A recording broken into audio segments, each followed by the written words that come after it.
All right, let's get started. So I'd like to call to order our work session of the Buchanan City Commission. The city would like to listen to the Buchanan cannabis industry community, share their perspective on the state of the industry in Buchanan and the state of Michigan, and discuss how the city may be more proactive to set up the industry to succeed and make the industry more sustainable amidst the changing cannabis environment. I'm really glad all you guys came. I appreciate your time. I know you're all busy, and we really do appreciate this. I really just want to have a really candid discussion and hear what's going on in the industry and hear your perspective. I mean, you guys are in it more than we do. You obviously know more than we do, and we look forward to hearing what you have to say. I would just ask if you're going to make a comment, just kind of introduce yourself and let us know who you're with and who you represent. And just to get the conversation started, if we can, I'd like to start with that first question on the board up there. What are the major challenges and market pressures influencing the cannabis industry today? Feel free to jump right in. But don't do it all at once. Kyle Johnson, I'm a regional manager for Terraston, Gage, and Pinnacle locations in Michigan, so I have the whole west side of the state. The biggest challenge that I see, new to cannabis, I've been in the business for about 2 years, I came from Walmart, past life, 20 years, is the price, right? I mean, we all, I think, feel that with distillate pricing going back up again. And then overall flower, right, we're all, I'm sure, competing with the customer, right, trying to get the best price for what we're selling. So I think those are the two biggest things that I see is just the challenging market around price pressure, and then also, availability of product too, sometimes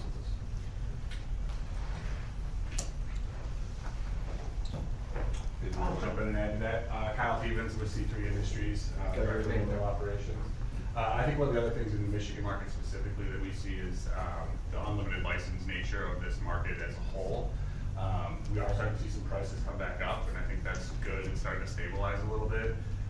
My sense is we're going to get to more of a cyclical nature, where you'll kind of have more of a normal, Croptober kind of downturn, and then prices will kind of fluctuate back up in the summer. But definitely Michigan's a unique market because of that unlimited license nature for sure. Can you explain that to us who don't really know exactly what you're... So, state of Michigan doesn't have a cap on the number of licenses. It's all by the local ordinance, right? And so, anybody who finds a local ordinance that they can comply with, there's some that are unlimited, some have, 2, 5, whatever, but the state as a whole doesn't cap the number of players in the industry. So, you see a much more competitive market and some of the lowest prices that, we've seen in any of the markets that I'm familiar with or have operated in. So just in comparison, can you explain in another state that would cap, what's the difference and how does that affect the market? So it's different every state, right, obviously, but some states will have a cap on the number per entity or company, right? And you can have 5 or 9 or 10, and some have an overall cap of, whatever that number is within the state. But obviously that's going to make those licenses more attractive for anybody who is able to apply competitively and then win them, right? Because now they know how many entrants there'll be. You can do some quick math on population, and you can kind of determine what that's going to look like for an overall market. Sure. Anybody else have any input? Has there been any discussion on the state level of changing that at all? Not to my knowledge here, but I will say with the new director, we're seeing a lot more enforcement, which I think for those of us that are, everybody in this room, I would put in that group, is really trying to play above board and do things by the rules.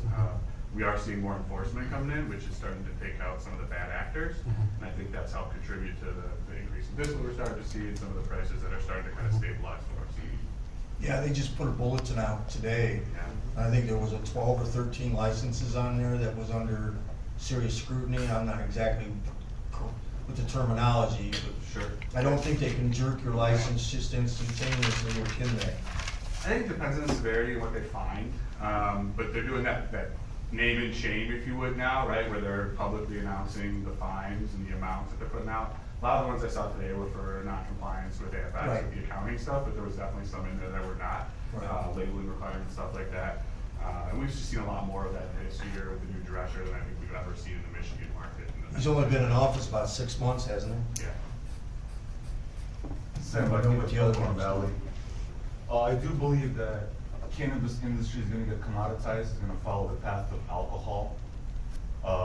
all the states sooner or later will be legalized. Buchanan is just sits in this unique position, being on the border of it. And just like coffee shops, unless you have a community around it, it'll be hard to survive. It's gonna be like going to Walmart and buying this stuff for supplements.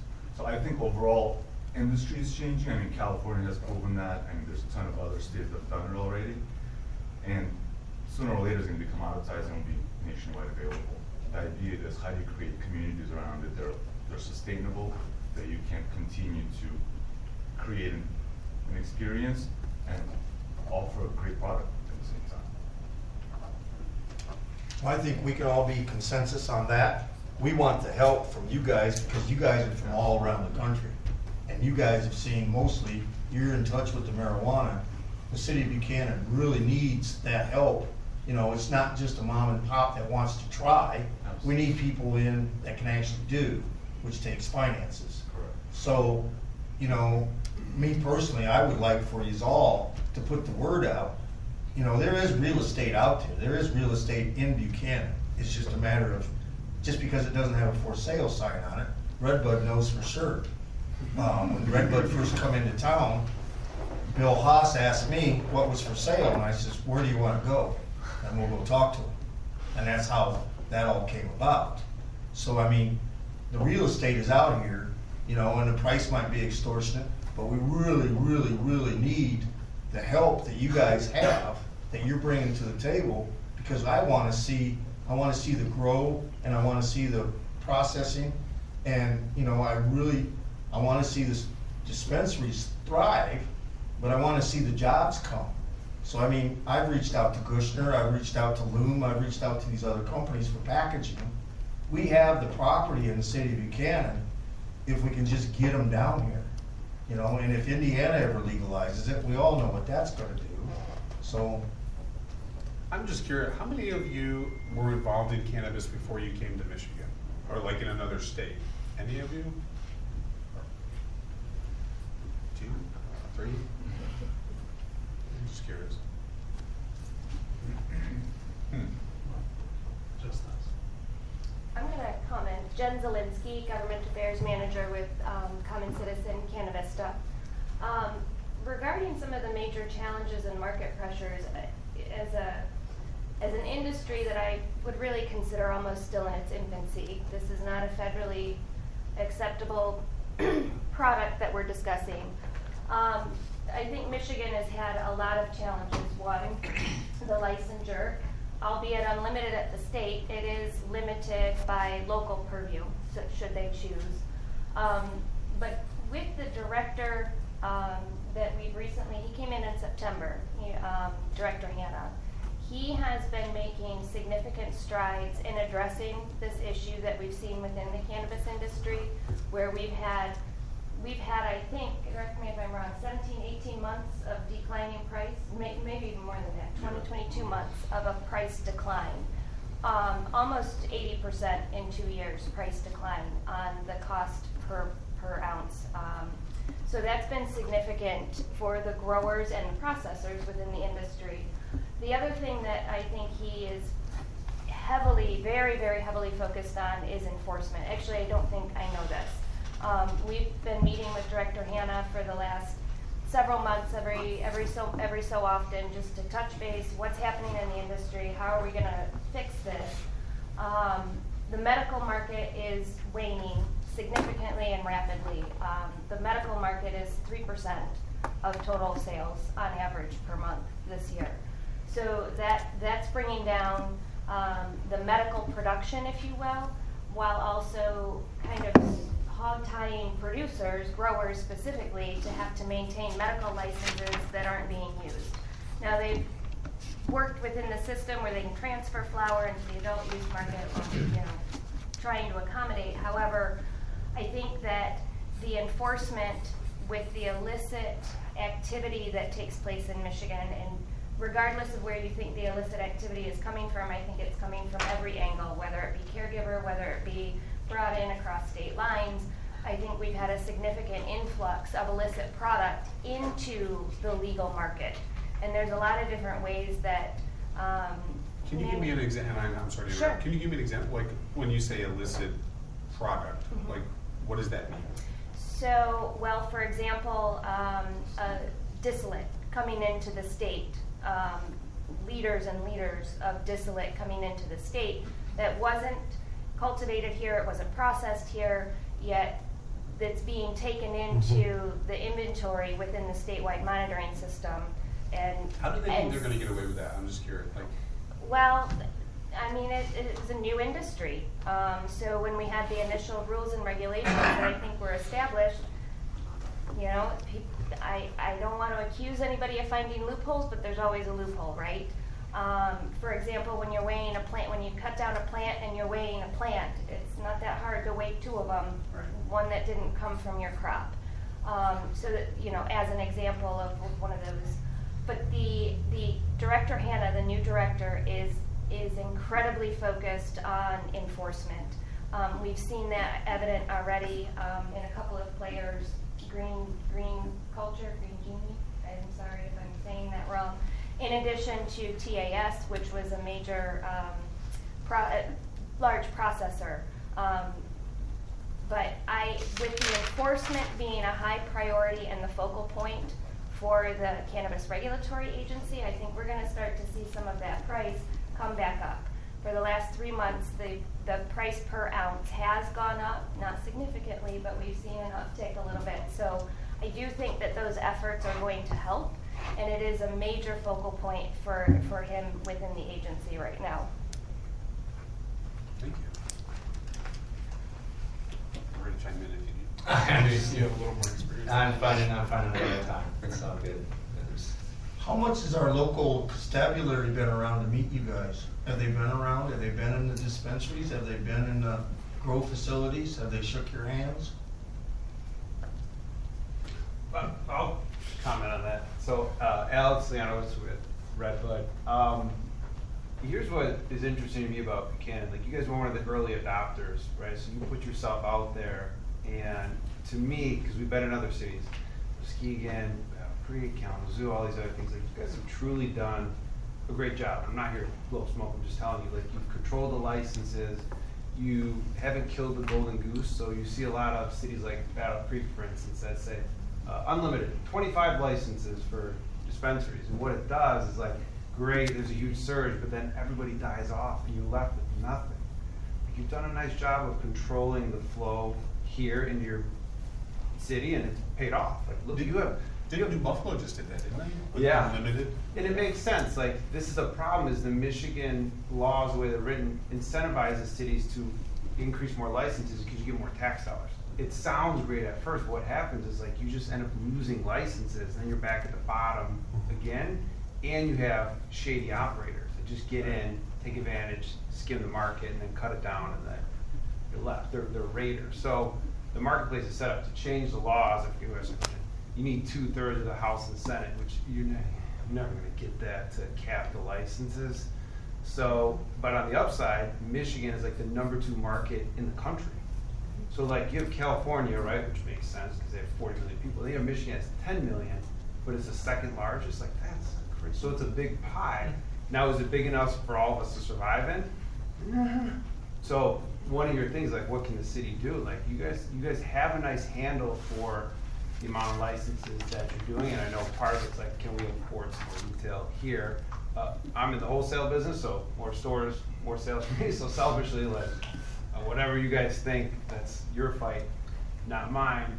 But the challenges are the pricing. You got bad actors that bring stuff in, it cuts down on the good guys.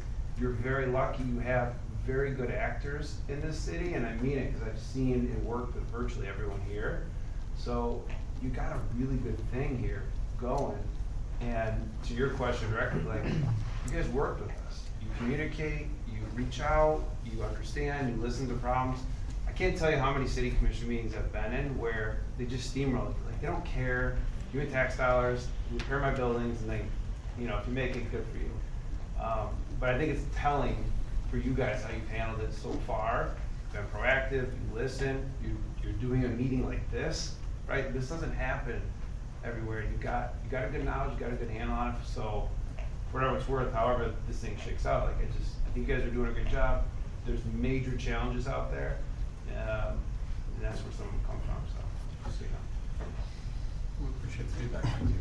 You know, I just want to say right back at you guys, we are blessed to have just amazing operators in this industry, and we have relationships with all of you, and you're professional, and you know you're in a small town, you get it, and so I really appreciate the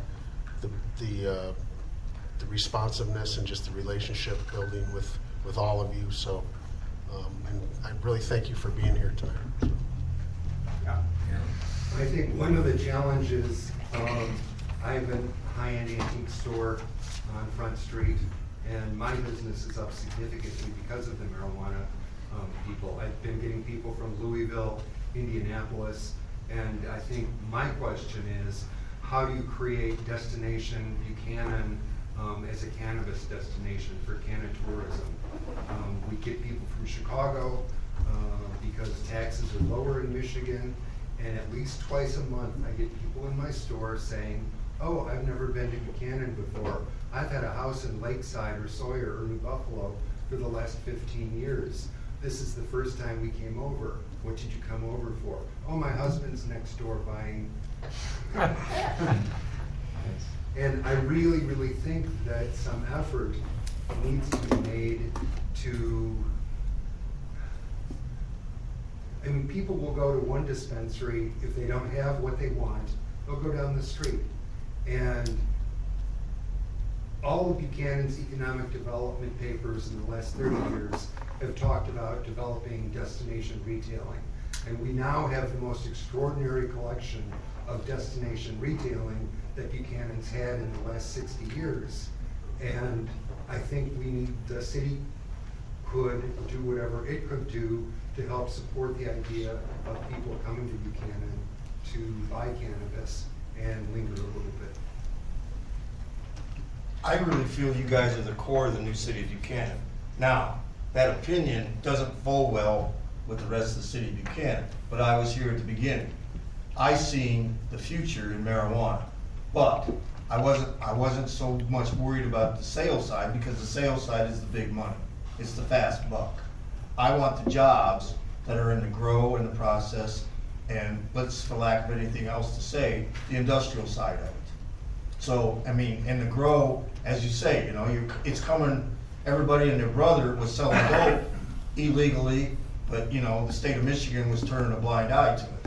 So now we've got a little bit of control of it, and what I'm asking you guys is, if you know people that want to move to Buchanan or think about starting, you know, another coffee shop, you know, and I can't even begin to say, you know, we need the restaurants, but the restaurants aren't gonna pay our core tax bills. You guys are going to do that, and not directly, not by us asking for more money from you, but by us developing the property that we have with other types of businesses.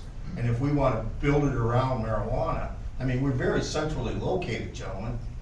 We're not that far from the toll road. We gotta fight the state regulations, but you guys are saying it's not that bad in the state.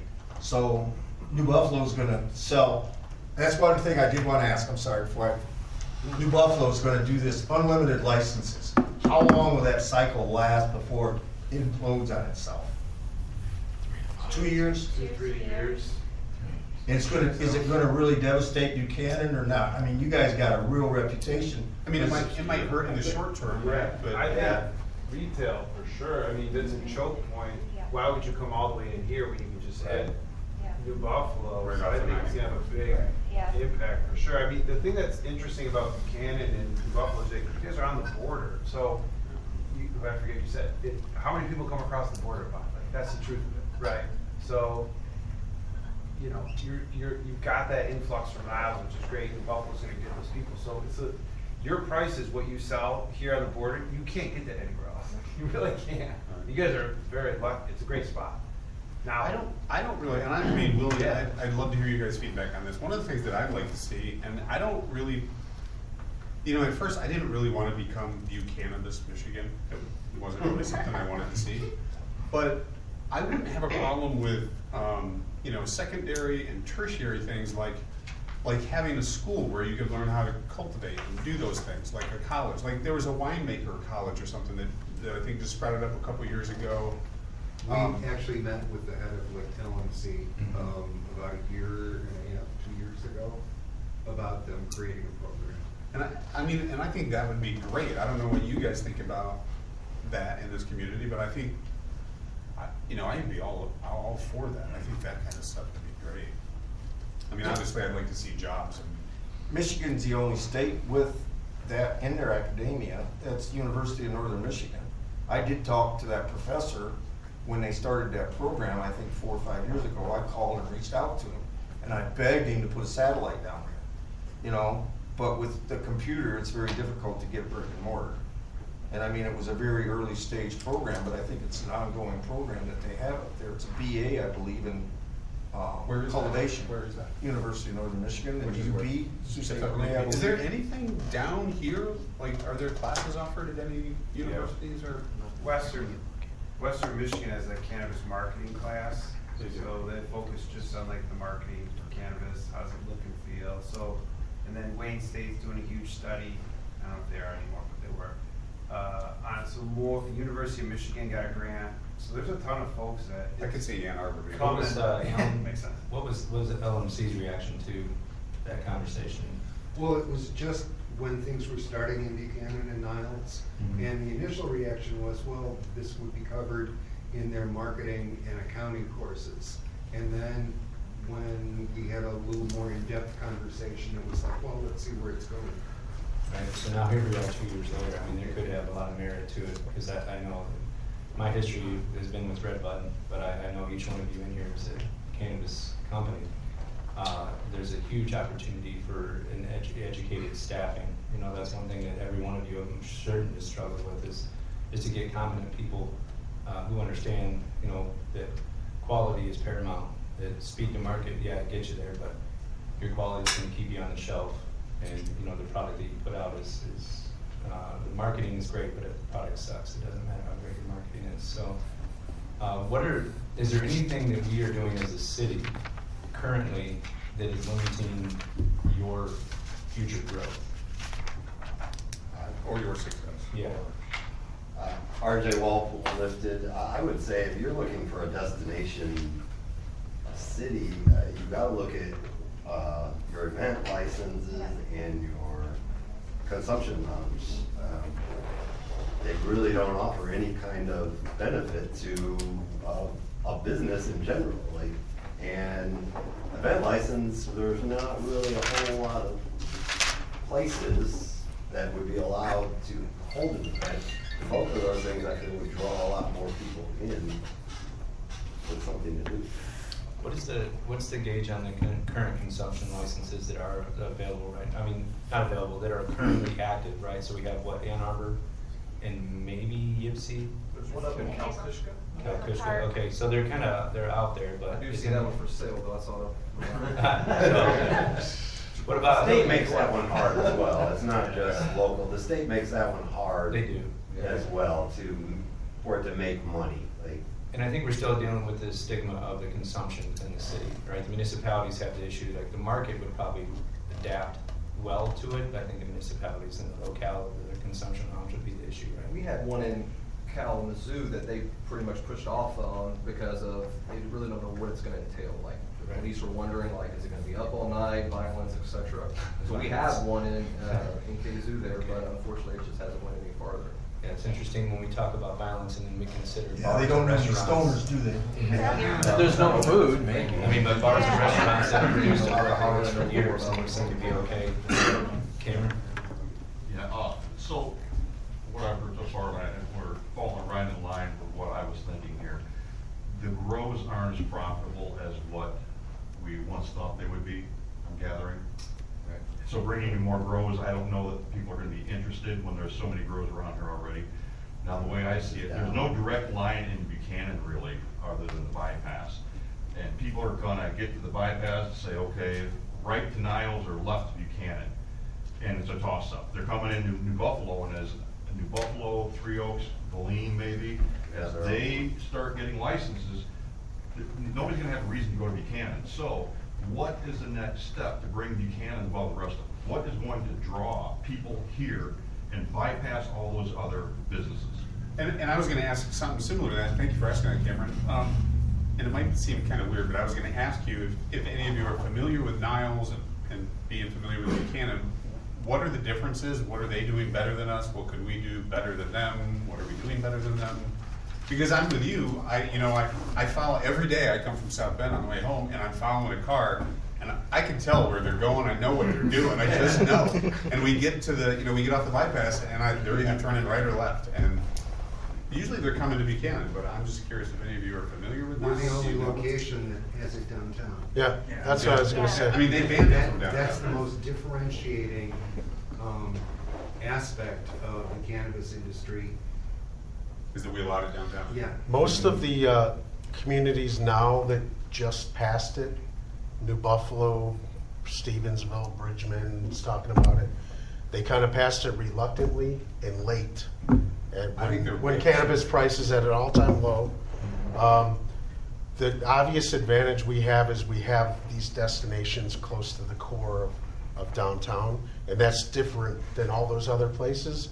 They put it in one-off buildings or in strip malls, or so you're not going to have a critical mass destination. Yeah, no, it is weird because if you go to Niles, Greenleaf is way out in the middle of nowhere. Greenstem is well off the beaten path. It's nowhere near downtown. So there's a car lot next to it. It's just, What would an event look like? That could be a concert, it could just be. How are the fair licenses? type I mean, thing. even though I'm involved in it, you get a lot of blowback on the events. How does that work? Like, we've got the common, but you got a church right there. You got two churches right Well, a there. problem with this is the state laws is it can't be seen. Like, there's no way to block everybody from, you can't just smoke out in the open. It's even an event, it's gotta be covered where you can't be seen. Apart from like public. So ask, Right. don't ask, don't tell, Or see no tents evil. or, yeah. Okay, so this is kind of touching on what Cameron was saying. That's what I came here this evening to directly discuss, is with things like New Buffalo coming up. I heard that they're gonna have a limited amount, they're gonna put them right next to the interstate. It's going back to the Fox model of making cannabis similar to anything, to where it's like a liquor store or something like that. If everyone's vending the same products, that's part of what's causing the decline in pricing as well. It's kind of a little bit of blood in the water to fight over who can sell it for the cheapest to have the best deals. And whichever one has the closest proximity will likely pull a great deal of clientele to that place. And it makes sense, that's business 101. It's like, it's half the price over here, people will come, absolutely. How do you keep that from happening? How do you keep everybody above board, above float, doing things the way that you want to see them done?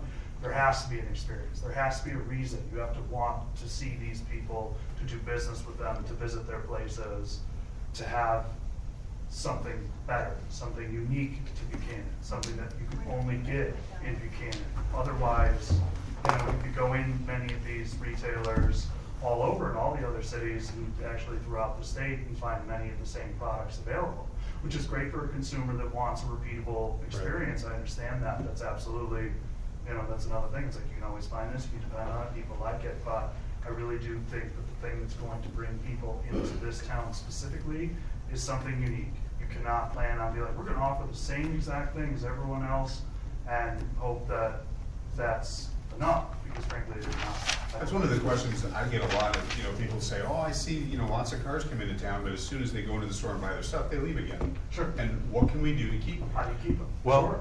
I just want to hammer that point home because I think that is really important.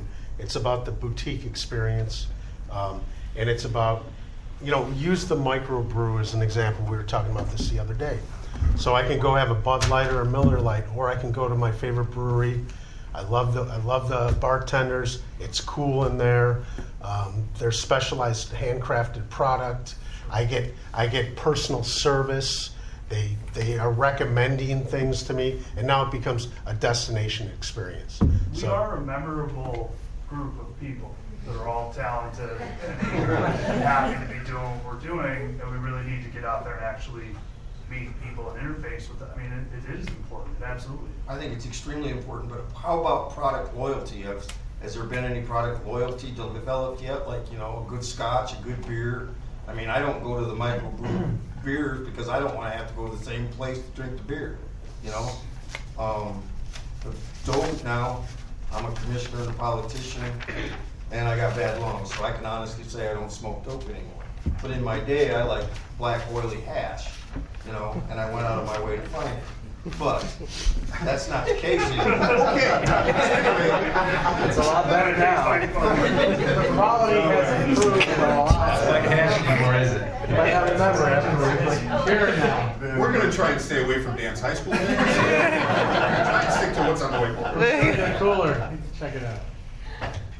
But I am curious, like, do you find that people, is it really just about price, or do you find that people are searching for a certain strain or a certain, I think there's atmosphere. or is it, you know?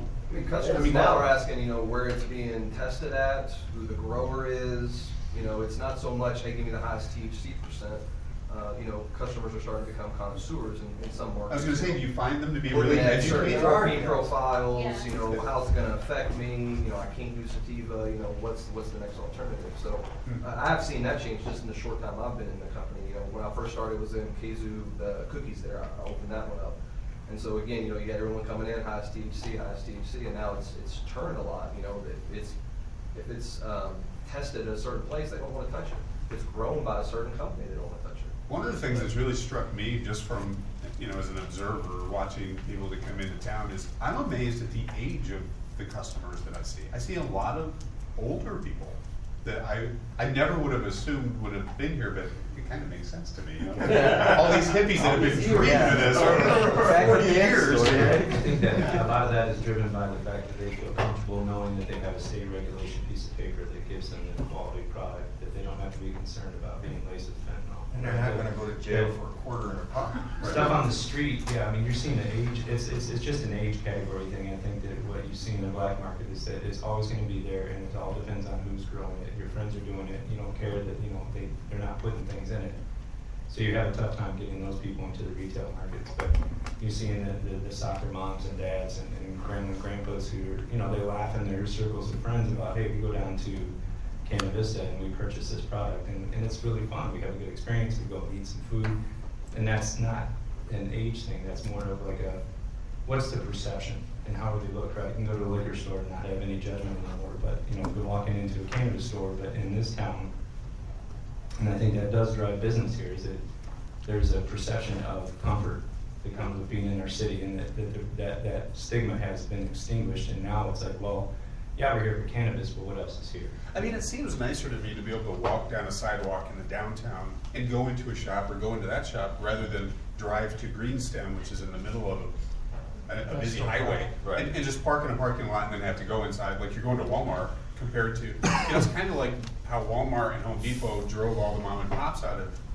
town. I think what we have downtown is a lot more, I think it would draw people in a lot more personally, but. And, I'm sorry, Bill, you had I your hand saw up. a cool concept they're starting up in TC around almost like a rideshare program. A company has a bike, they will put you on a bike, you'll go tour different cannabis shops. So again, thinking of a destination, if there's a way, you know, whether it be consumption lounge or, you know, a hotel that's, you know, pot friendly, where you can have that whole, that's the word I'm looking for, experience, right? You can go to different shops, not have to drive, like you said, be able to enjoy the city. What can we do in the short term though? I mean, the restaurants aren't popping up everywhere. Tom, go ahead. Then raise his hand. Thank you. One thing, before I forget it, that keeps coming up, and I actually jotted this phrase down one night, is I think a great catch would be 5 dispensaries, 1 destination. And, you know, that's really what I see, because my brother's in New Buffalo, is yeah, they're going to start opening those up on Red Arrow. I can guarantee you that crowd over there does not want to be seen walking in those dispensaries. And that's where if you push it, that it's like, oh shit, Buchanan, 5 dispensaries, 1 destination. And there's other things. We are getting more restaurants. And I think, you know, that would be a really good way to push and make us different from everything else that's going on. Yeah, I agree with you, and I was gonna say that a minute ago, because I think that's part of the experience is what else we have to offer. I mean, you're right, we are getting more restaurants, there are things in the works, and we have the summer concert series, we have, you know, reasons other than just to come buy cannabis. There's other things to do here, which I think is obviously what we're really trying to do. And then another thing, as far as getting exposure and making our dispensaries kind of shine, is we're putting together first Buchanan Pride Fest, and that we are going to the dispensaries and saying, we want your name on this. And so far, 2 of them, boom, like that, said absolutely.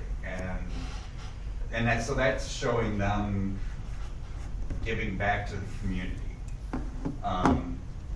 So I don't know, that's just food for thought. Bill? Well, from my whole point of this, and you guys know where I come from this. First off, the city needs money. It's always been a need here. That's why we have things here. That's why I brought it here. It's done very well for the community. It's put a lot of people to work. It's brought a lot of other businesses here. So it's done its part, and I hear a lot of complaining from the city community around here about cannabis needs to pay more in taxes. These guys are taxed to death. We get hit, like, as soon as we get $1 in our accounts, there's somebody there to take the damn thing. So, you know, I'm just telling you, this is not easy on our part either. And we've given to the city of Buchanan, we've given to the city of Niles, and we continue to do so. But the only things that's gonna change as far as more money is bringing in more retail.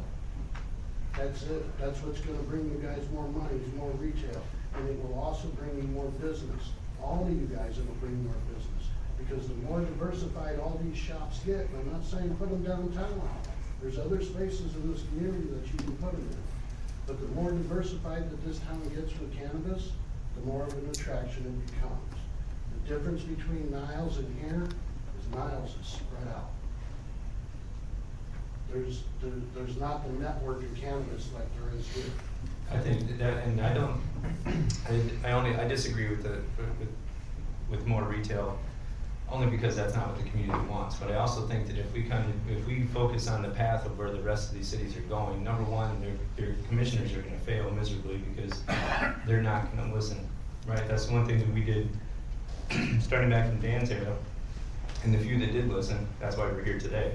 And we continue to listen. And if those communities are reluctantly approving these things and getting in retail shops that don't respect the towns that they're in, like the group of all the cannabis here has, I can't say that adding more retail is going to definitively change the market. What it'll do, in my opinion, is it marginalizes the efforts and the dedication that people put into this city.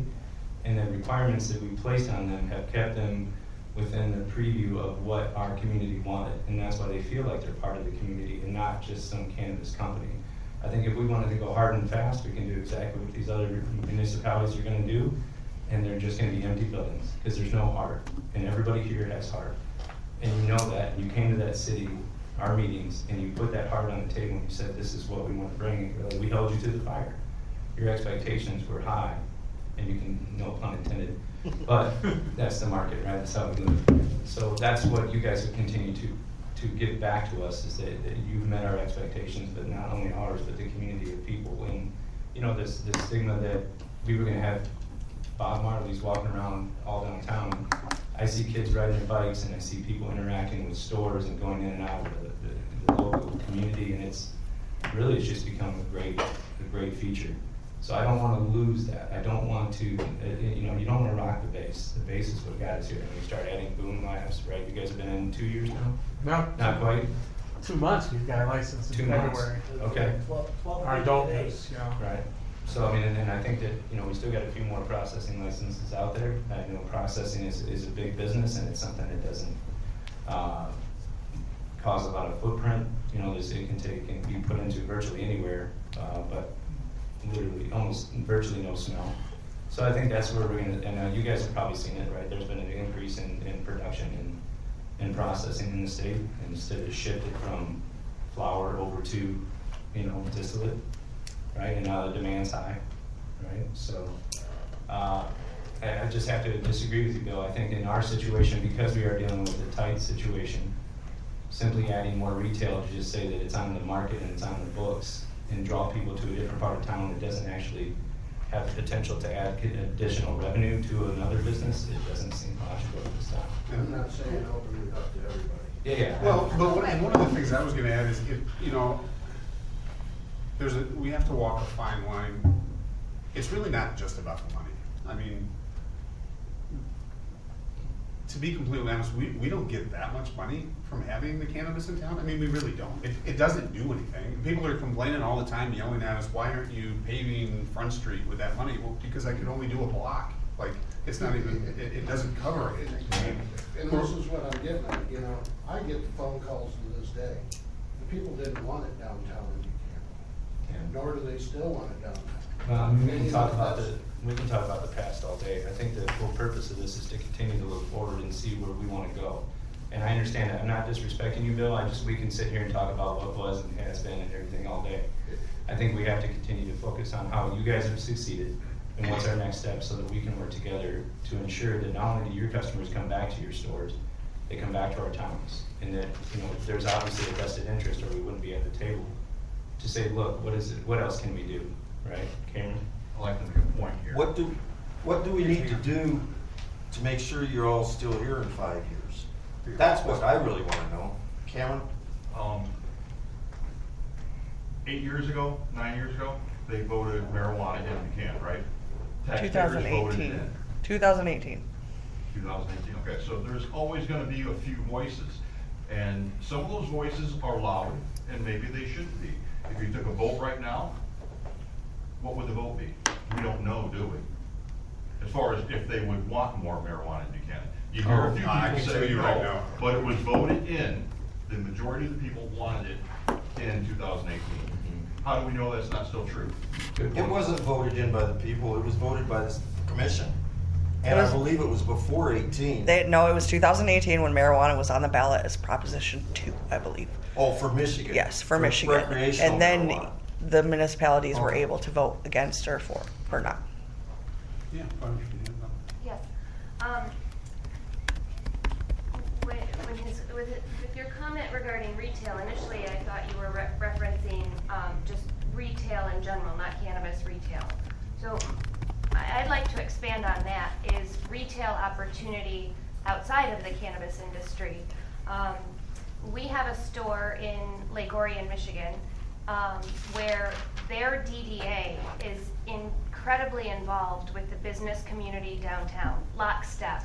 And we're participants in that. And we do a lot of sponsorships and a lot of fundraising and a lot of community engagement and volunteerism through the DDA's efforts. But it's what brings the cannabis community out, and we're collaborative with other businesses in the community who share the same vision of bringing more, how do we bring more patronage to our downtown district?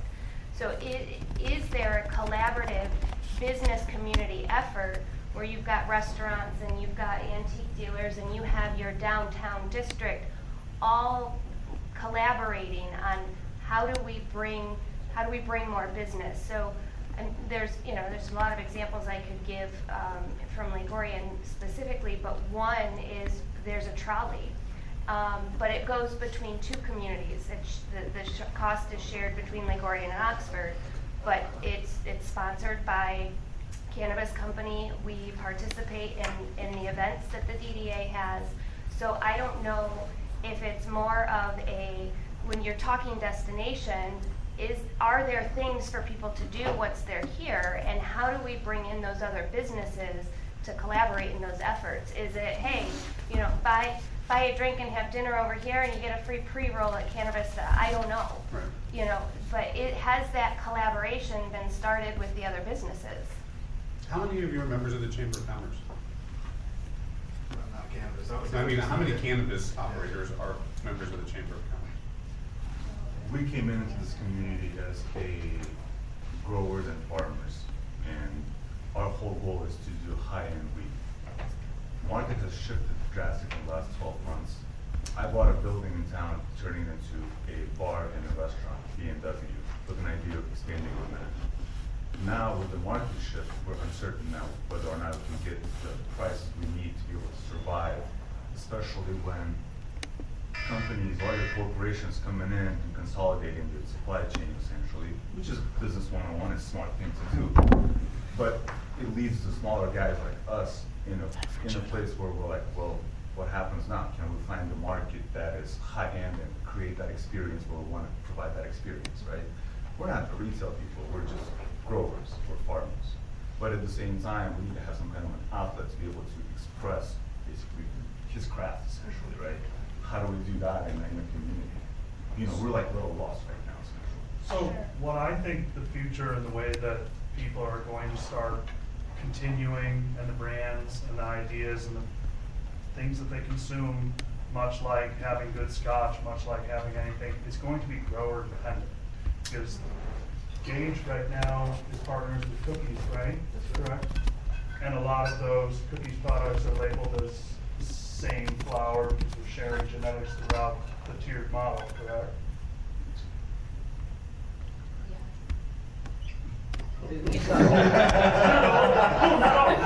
No, and You're saying it's not pointed towards you guys at all. I agree with you. No, what I'm trying to let you guys know to be aware of is they're marketing products that were successful products that people really, really, really liked.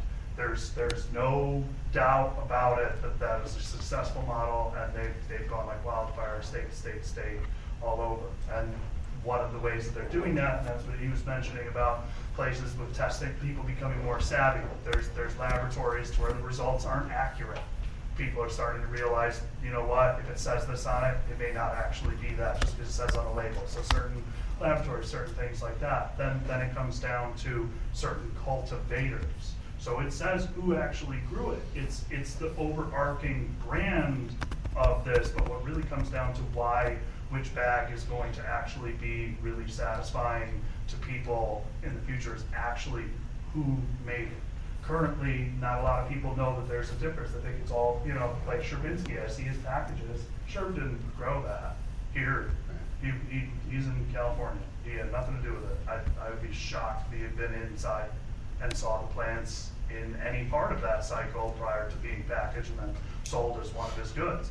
Is it good? Yeah, sure. And most of them, and that's the effort, obviously. I mean, we are talking about people are licensing cultivars and things like that and trying to proliferate it so you get that one experience. But as we all know, if you've ever grown, you know, plants, especially plants at scale, getting something that's repeatable and finding something that's always going to be the same, especially in different facilities, in different conditions, different lighting, different cultivators, different everything in different cities, you likely won't find that same repeatable result. Not that they aren't pumping out flour that is exceptional. That's not what I'm saying. But some of the small guys, I do think that will be some of the future, and there's lots of rock star growers currently that are starting to come out that people are now becoming more and more aware of. It's like, wow, if they grew it out of their garden, and their gardens are oftentimes not the biggest, but they will make something that's unique to them. And if they're smart, unless they're partnering with a larger entity, there's two models, right? One is get it everywhere as fast as you can. So how do we get this in New York also with our name on it and saying that, you know, we were part of it? It's great,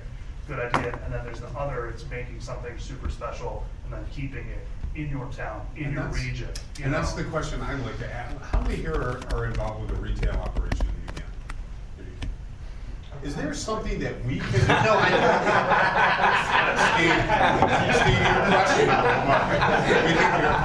know. Is there something that we could do, or is there something that you guys could do to make sure that we're promoting and selling Buchanan-grown products from people like Walpole's or from Red?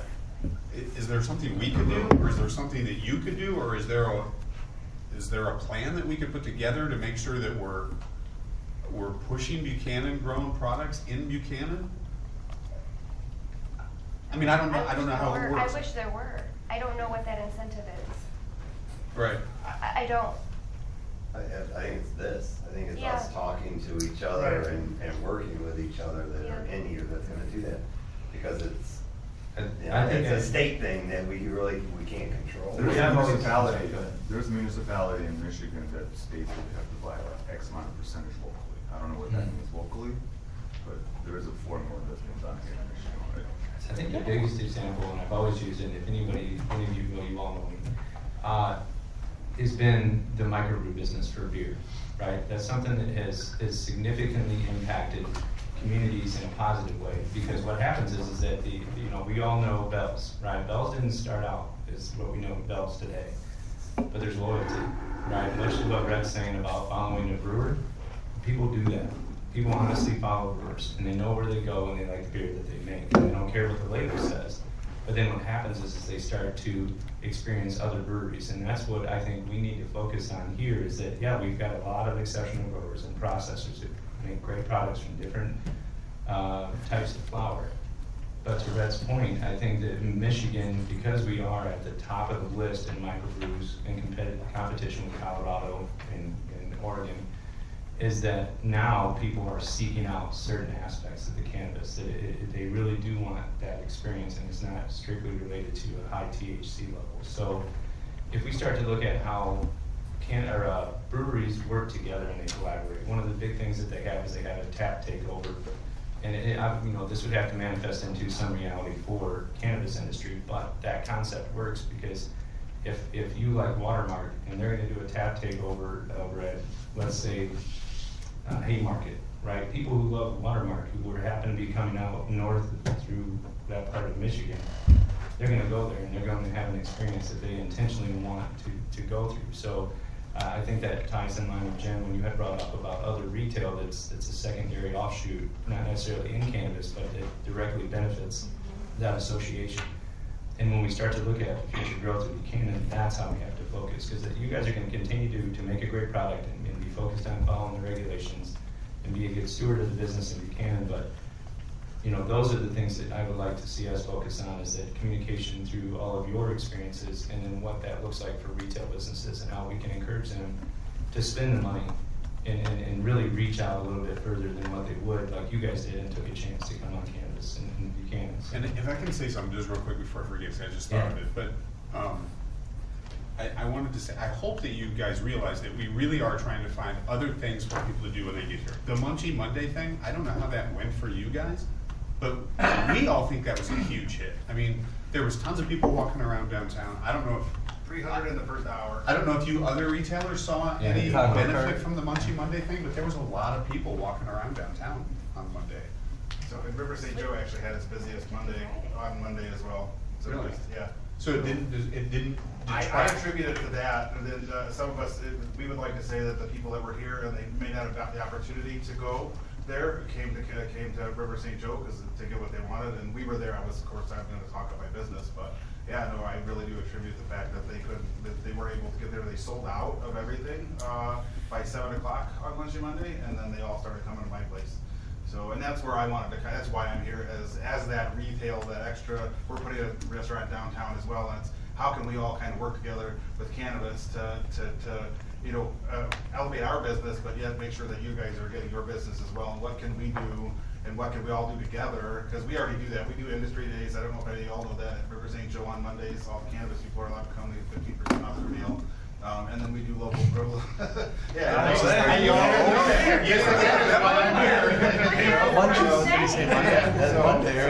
But after you do lunch at Munchie Mondays, come to River St. Joe for dinner, or do it the other way. But anyways, that's what I was trying to figure out in the line here, and also as part of the downtown development crew, is what can be done. Because it's difficult for us as restaurant owners. You guys all have your problems. We've been doing this for 100 years now. We've had liquor business, everything. We've been, trying to figure out what we can do to make it easier. And it's difficult for us, even just to put a restaurant downtown and to get people to stay here. It's costing us $300,000 just out of our pocket after the rebuild on a building. You guys all know this, but we don't get the margins you guys do. So it's like, I know you guys are taxed, but we don't get the margins either. Yeah. So it's difficult, but what can be done to help the other people come here? The other retail business. We have a business incubator coming in. We have all these things coming in, but what else can be done to make it easier and on both ends? Well, I'd be curious about the current retail, right? Because you guys have a different perspective in how it can benefit you. Or Alan, I imagine you're expanding that. Back before marijuana came to Buchanan, for 3 years we had a billboard on I-94, and it was 55,000 eye views a day. It cost about $10,000 at the time. That was by far and away the cheapest way to reach, it's what, 3.5 Yeah, it million comes out to people? like 0.0008 Yes. cents per eyeball, you Yes, know? yes. Right. And, certain people politically didn't want it. They're like, it's outrageously expensive. And it's like, no, a classified ad in the Niles Leader that costs $300 and reaches 200 people, If that. that's expensive. Yeah. That's a really good point. It does sound like we're proud of it, and I think we should lean into it. Because cannabis is here to stay, cannabis is helping people. I haven't heard anyone so far, everyone was invited to come. They're like, if cannabis is messing up your day, now's your time to let us all know. How has it negatively affected your day-to-day life? I'd love to hear, so I think we should keep looking at things that. Honestly, the biggest complaint I hear is about the traffic downtown, and Sure. about idiot drivers and Sure. terrible parkers, and, but. everyone 17 else- years ago, you could shoot a cannon down Exactly, and no Front one would Street. know, no one would have heard it. Any day of the week. Did not hit anybody, right? But I talk to, Mariah says it all the time, the people that she meets that are walking around shopping are super friendly. They're nice. Yeah, they are. Yeah, it turns They're out it's like stoners. a nice bunch of people. Everybody that consumes it has a lot in common with being just kind of nice I folks. agree with that, but if you try to put consumption in downtown Buchanan, you're gonna have every church in this town down here, I promise you. As far as events, I know. Well, I don't, I think events would probably be a little bit easier, to make happen in Buchanan than an actual consumption lounge. I think that's an uphill battle at this point. Yeah, I think that if there was some place, behind Canna Vista, that's probably one of the better spots, maybe out by the old AEP buildings in those fields. If you could put an event together once a year for Buchanan out there for cannabis. Has there been a Everybody to come down. Not yet. There's actually. I think that's. There's one scheduled. I agree with Tom in the fact that I love that too, by the way, that 5 dispensaries, one destination is great. And I think that downtown is a selling point. We don't have a ton of things to do downtown, but I know they're coming. Yeah, you don't want to stick them out in the middle of nowhere. Yeah, no, I would agree with you. Well, then, now my question goes to the event thing. If you put a tent up, that's enclosed, right? Yep. So you can have your dope smoking tent Yes. and have Grateful Dead Yeah. playing on It's stage. It's like a curse word in the cannabis industry. Seriously, that's the worst. That was literally the worst word. Yeah, it is like, because, and I don't mean to, I'm not saying it to be indignant. It's that. Dope does a worse term. It's like a curse word in the industry, because what it does is it brings back the connotation that we're the 70s, and we're not the 70s anymore, we're the 2020s. And we call it, in the industry, it's cannabis, it's flower, it's distillate, it's vape cart. And that's why everybody cringes when you say it. It's just, it's because right It's an now we're art, living in Dan. a world where it's marketed, it's marketed as a professional option that is so dissimilar from what the damage of alcohol is, that they trying to build the stigma that is exactly what that word encompasses, is all I'm saying. And it may seem like insignificant, but to the people who purchase it, the last thing they want to be called in this world is a dopehead. Like that has a direct correlation to what those people were, and that they were not doing intentions to be anything but that. And I think today, with consumption the way it is, that is definitively gone away. So.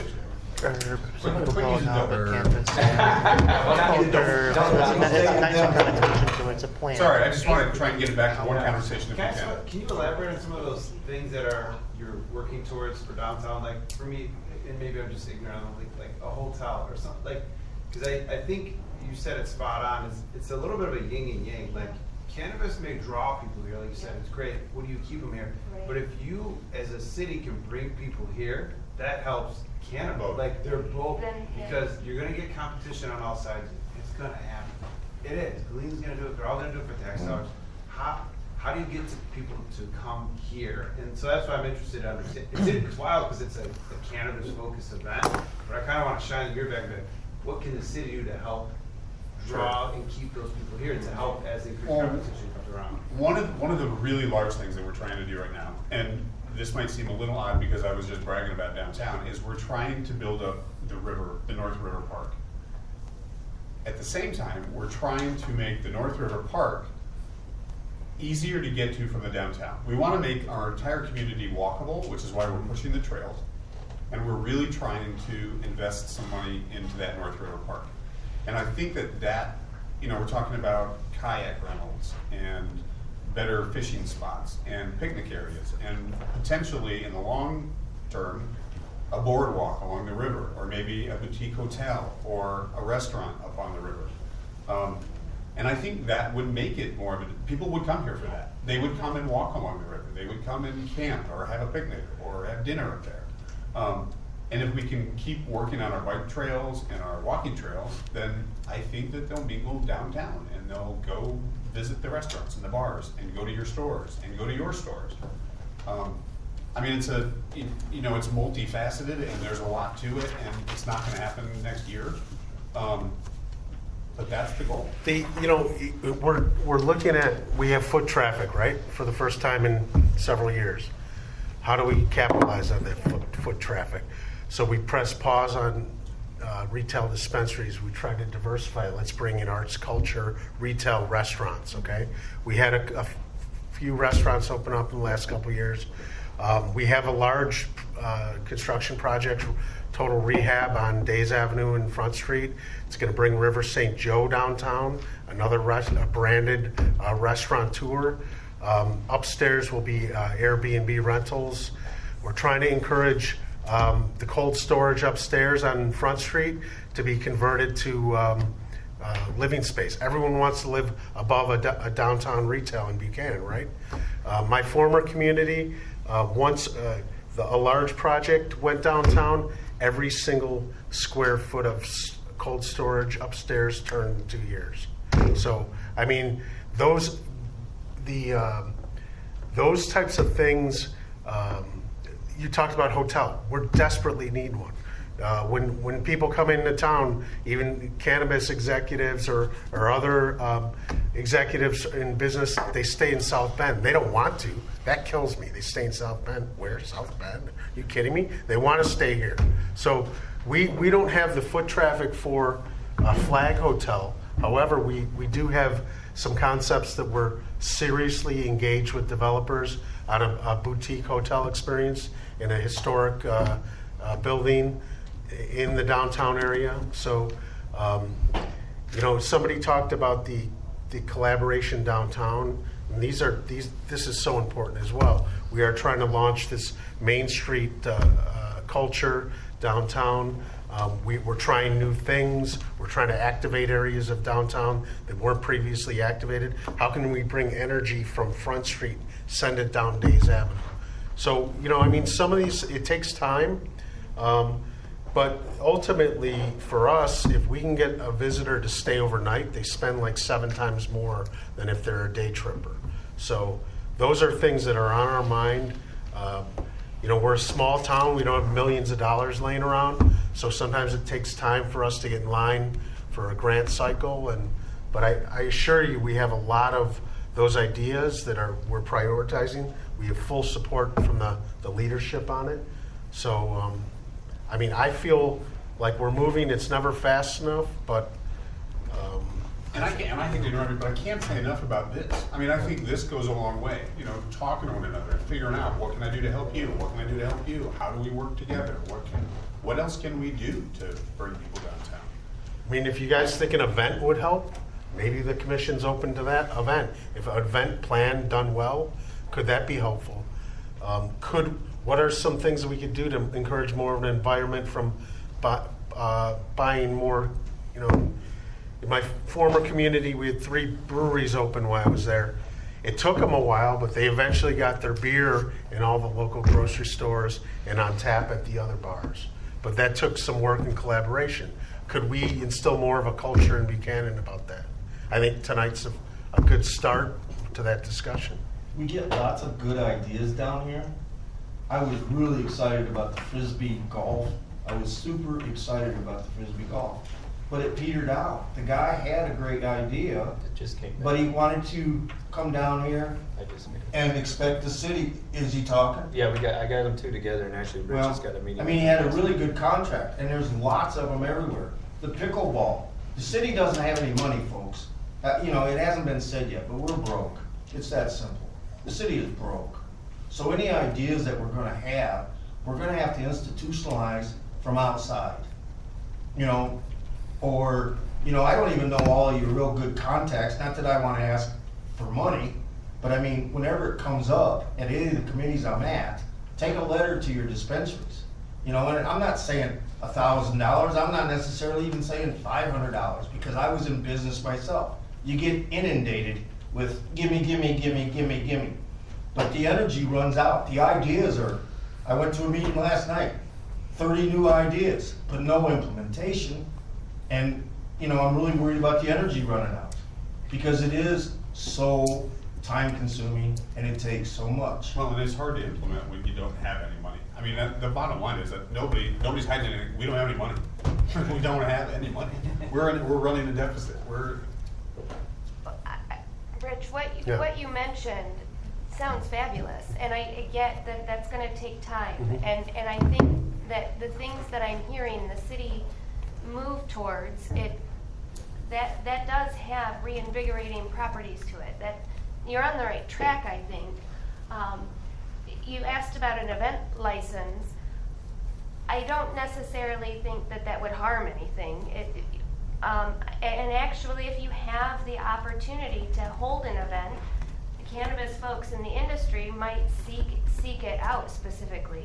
It doesn't necessarily have to be from this group, but because you have one available and you're easy and accommodating, you're fabulous to work with. The industry might decide, we really like going to Buchanan for our events because they're easy to work with, they collaborate with us, they get the community engaged, and you don't see that. I forget who mentioned what we're doing. You don't see this in any other municipality. I've been doing this 7 years. This is the first meeting I've ever had like this. This is Something fabulous. you just said I'd like to elaborate on. Yeah. How do, and maybe you guys can help me figure this out, but how do we get the naysayers in the community? Like, I still think we need some more educational events where you could have an open house and let people see what you actually do, to keep getting rid of that stigma that is attached. Because I still think, I mean, you know, when we talk about more retail, all of us kind of cringe because we do hear a lot that people don't want more retail in downtown. People don't want consumption lounges right now. Because I think some of them are still, you know, they learned in 6th grade that they're not supposed to be anywhere near marijuana. Is that Reefer madness. So how do we break that? And are there ideas that you guys might have that how we can do that? What about community involvement? You know, things that the cannabis industry can work together towards to show face that we're out in the community helping clean up, whatever that might look like. I mean, I know And we get have that a lot. regulations We for can actually, licenses. you know, I think Red Bud Roots was at the last tree planting we did, Yep. and I think that goes a long way. I mean, it really does. I think people see that and they think, wow, they really are a part of our community. So, yeah. I But think there's that's not all. very many people here, you know, even though this meeting was broadcast, and I told anybody and everybody. But if they wanted to beef, here's a perfect opportunity to come to get to know. And when we went through it initially, this place was full of screamers and naysayers, you know? And I got to listen through all that, so, and it was an uphill battle. But I wasn't doing it, I was doing it based on the education, and it was medicinal, it was medical. And as far as calling people dope smokers, it's recreational. So I don't do they and them either. So dope smokers it is for me. I'm sorry. All right, so here's to the point of the agro-tourism and the interfacing with the public. I think, you know, everything said so far is a pretty great idea, but I'm a farmer. I would love to have people come and visit my farm. I could talk to you about cannabis all day long. I'd love to bring everybody over there with us right now. We'll all go, we'll talk about cannabis all night long. And I guarantee you, everybody, you know, there's something, even if you think you know everything, there's something that you could walk away learning a new thing that you'd be like, oh, cool. Plants are awesome. Botany rules. Like, this is a good time. This is fascinating. There's something, I learn something new all the time. It's just like, you know what, and it keeps me passionate about it. And I remember my first visit to a farm, for a real farm, and you know what I did with my life? Farming. You know, that's what happened. I saw it in person, and I was in awe of it. And I based my entire life around it. I'm not saying that that's what we need the whole community to be doing, but I would love the opportunity to have people come and visit my farm, But on the other side of things, like, can you imagine visiting a brewery and not being allowed to taste what we've brewed? Right. Man, rough. How do you even market that experience? Like, come to my trampoline park. But don't jump. And look Yeah. from over here, No jumping. and keep your shoes on, and don't touch any of the trampolines, but they are nice trampolines. I mean, top of the line. If you did jump on them, you would go so high. Really, really high. You'd love it. But, You'd also go to jail. Are you giving us insight into your marketing campaign? please come jump on my trampoline. I already work for a company called Bounce Logistics, so we'll take it. No, but it's the truth. I would love to do something like that, but it does take it. We all need to meet somewhere to where something like that could even happen, and it really does. That is determined by local and state government. We very aggressively did it when we first started the whole thing. We were doing talks at the senior center.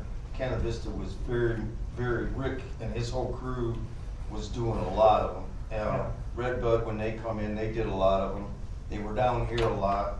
They did the senior center. I think you guys even did the library at one time, didn't you? Maybe not the library. Maybe I was just Well, dreaming. You know, if we're talking about Oh, yeah. agro-tourism, Yes.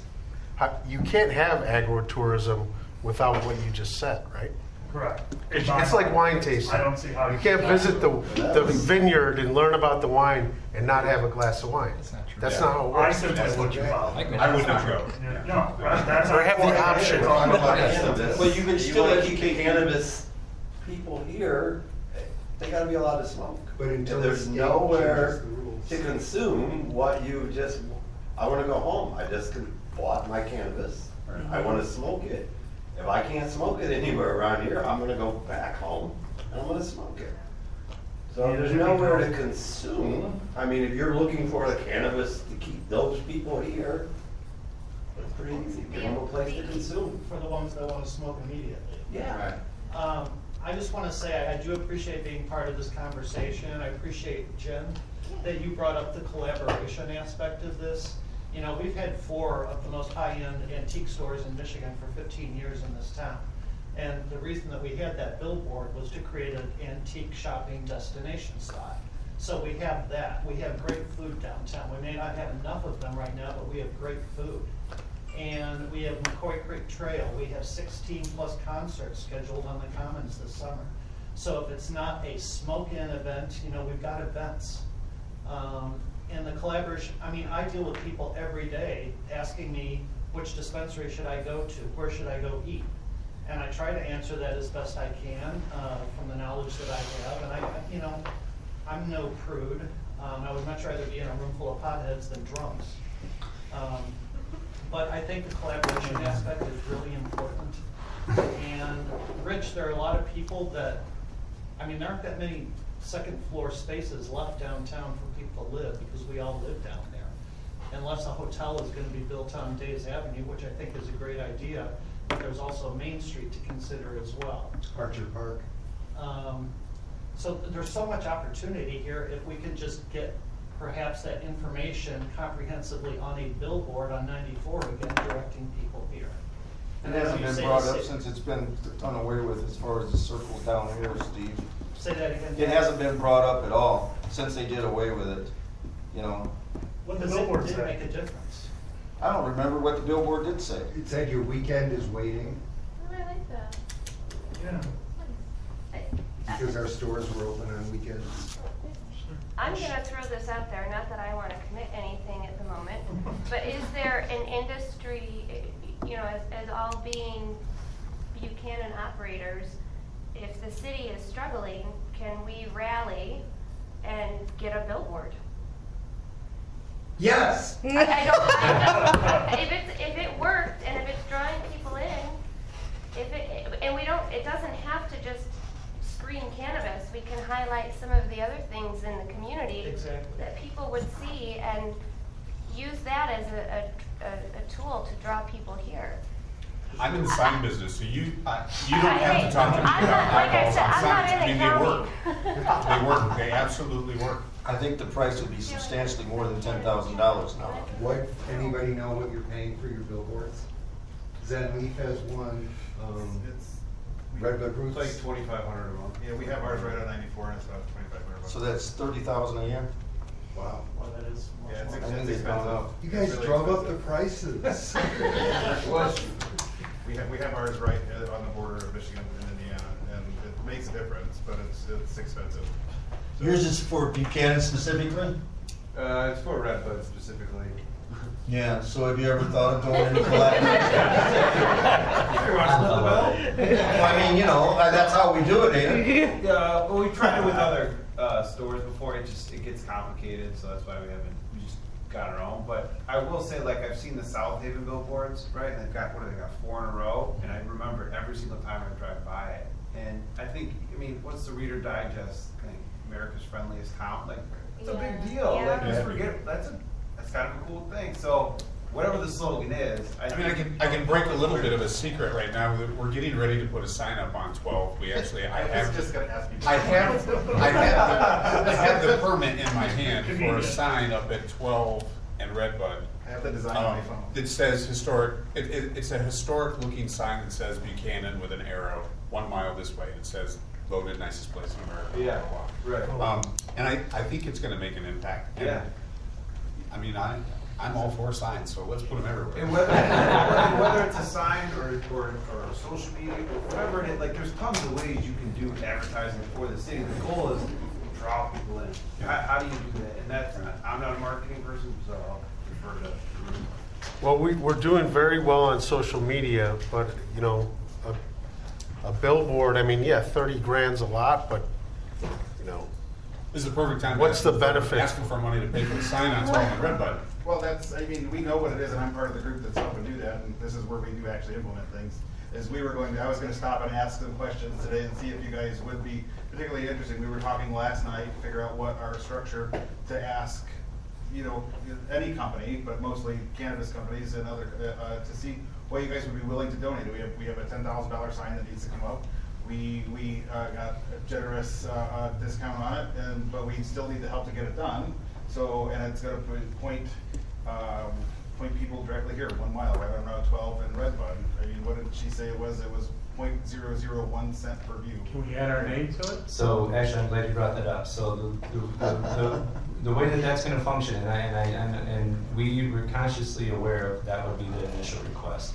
And the way that we're going to navigate that is that to avoid having this posturing from certain companies, doesn't matter which one, be it regular retail or cannabis industry, is that we wanted to focus on our events. What are the major events? What are things that are coming up that in association with that event and the donation, there would be, a continuous communication about the sponsorship that was done to put the sign up, because what there is underneath the major sign, there'll be an area where it's sponsored an event. It won't host your particular name, but we did that with intentions that we wanted to keep the look and the feel of the sign to be exactly the way it is continuously throughout many years, and change out the sign underneath to indicate what the different events are throughout the year. So, for instance, if we have Thrill on the Hill, that would be something, if you were a sponsor on that, then we would obviously make that known, but then it would say Thrill on the Hill 2023, and it would be included, that would be an obvious indication that there was something happening in Buchanan. And as people traverse that road, they would see that, oh, it's not the same sign, there's something underneath, what's going on? Maybe if it helps them not take their eyes off the road, but focus their attention. The short answer though, Mark, Yeah. is no. But it was also brought up a very extensive thank you, and I know thank you, big deal, but posted to Facebook. Not just And Facebook, it's continuously- PR. We're talking, so it's not just Facebook, it's all of our public relations. We have newspapers, newsletters, everybody. It's not just Facebook, like social media.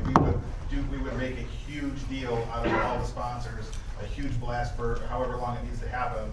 But at that time, but again, it would just be a sponsor to keep people here at the same time. So it's kind of that collaborative aspect, helping to get people to stay down here. But then we would give you guys the recognition you guys deserve, and the huge blasts of publicity through newspaper and different outlets that we have connections with already. So we've taken the time to build those, and we would be happy to just knock it out of the park that way, then in that direction. So anybody that doesn't know him, this is Tony Hauser. He's your chairman of the Main Street program. I'm also one We're of the trying- owners of River St. Joe, so. Alan? How do you define or figure out what demographic market group your events are targeting? For that sign specifically, do you mean? Or? Oh, it would be events that the city is, so if you guys have events downtown, you know, that are directly related with something that, you know, you guys, like for instance, you said you're having some Pride event. It's something in that context. So whatever events the city is hosting, the sponsorship money would go towards that to put the sign up and then promote that event. And then the communication afterwards would be that whatever group, no matter what industry they came from, where they're promoting or with the sponsorship of that sign to be placed out on 12. Is that who on 12 are you trying to reach? Everyone that drives by. So I see what you're saying. We're not targeting it so much. So the It's sign. a shotgun. So the main sign is really just about Buchanan. Right. There's a spot on the bottom of the sign where you can customize it to try to get people for your event. So it'd be your annual, your And semi-annual. my events. question was, when the city is sponsoring these events, what are the parameters it uses to think about Well, I think who it they depends on want the to event. attract Honestly, to it come depends to on the event? event, I think. I think that changes the way who we're marketing to, how we market, what form of marketing we're using. I mean, different people are gonna come to Thrill on the Hill than are gonna come to something at the Rhodey Art Center. Right. I mean, it's going to depend on the event. So the sign's not gonna do it's shotgun. Well, the sign is, a lot of thought has been put in the sign. It's from the Buchanan brand. So it pulls in the historic fonts and the small town values, and it's interesting. And I think it's who compelling. responds to that, Rich? What's that? Who are you looking to respond to that? The people that It's drive always by, inside. the people who drive down 12 and go past Redbud every day. Okay. Say, hey, there's Buchanan, it's that way, instead of a little green sign, something that captures the eye. Those people that are going down the road, they can say, oh yeah, Buchanan's right here, it's a left turn away. And I don't know about you, but if I'm driving down the road and I see a sign that says Reader's Digest voted this place the nicest place in America, it's only a mile away. I want to go see what it's like. I want to go see the nicest place. I like nice. I think the idea comes from the energy that's coming over the Indiana border, up the lakefront and down 12. So you have New Buffalo, you have Three Oaks. Now Buchanan's the next chip shot down. But you blow past it if you didn't know, half the people. I mean, seriously, you're coming from South Bend to go to New Buffalo to go to the beach, and you're taking 12. And I'm really loving Tom's little slogan there. If I put that on the bottom of the sign, heck yeah, I'm going to see those 5 dispensaries in one destination. I want to see what it's all about. And the sign, and I'm not saying this because... See, that's a lot more specific, and it's focused in terms Yeah. of drawing attention. Nicest place in America, George Washington slept here. It's Yeah. like...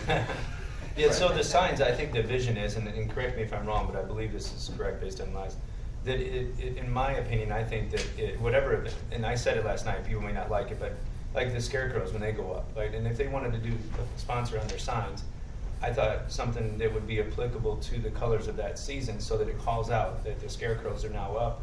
I don't know what the predefined amount of time is, but so to answer to your question, that would be a way of focusing the attention on that specific time frame of the year, that those are now placed downtown, that they wanted to focus on that. But the whole sign as a holistic would remain the same, except for underneath the sign it calls it, is that they would hang up and they would indicate what the events were happening in the town at that time. And I can see what you're saying, where maybe you're questioning, are people really going to do this because there's a sign there? Well, we don't promote our concerts anywhere outside of the town. We don't promote the I don't know farmers that that's market true. outside of town. Well, I mean, we have a social media tack. I mean, it's a... But That's makes tip- somebody have to first engage with your social media to No, but I become think- aware. I mean, I think So we if do. you're not I friendly think with we do them, post some of the you council don't know that- posters and stuff in South Bend. We do a lot Florida. right now. What Ashley has been doing is she's been doing a ton of press releases. So this is something that's coming even like for my department, because people don't know what I actually do, is sending out press releases, and it could be like the smallest thing, but they're picking it up, and we're controlling the narrative as well. So it's starting. If you haven't noticed, you've seen Ashley on every news station and Rich as well. I mean, they've been everywhere right now, and I think that's going to help push out more. I agree. Yeah, it's like Moody on the Market hitting their app. You know how many people have that app on their phone, and seeing that Munchie Mondays coming through, or the summer concert series and all that. That's what we have to keep pushing out to other jurisdictions that would come this way. That's what Ashley said last night at our meeting, was go and Google Buchanan right now, and then hit that news tab, and you're just gonna see they're chomping at the bit to put us on TV, to get our name out there, because they see where the direction we're headed. So to get a little bit back towards why we're here though, and to finish this conversation up and get away from the marketing thing, just to get the conversation back on track. So what do you guys think the future looks like here? And I guess I'm asking specifically, is there anything that you feel like the city government can do to make things better? I mean, from a real estate perspective, because that's what I did, NAI West Michigan, real estate. You're gonna have to, the event's great, you're gonna have to push forward with specializing in things that are hard, like consumption, or a consumption lounge. It's gonna be a hill to climb, but it's gonna be a hill worth climbing. And as far as from a real estate perspective, you've gotta specialize. The only things, when I moved to West Michigan, the only thing I knew about Buchanan was antiques and Halloween.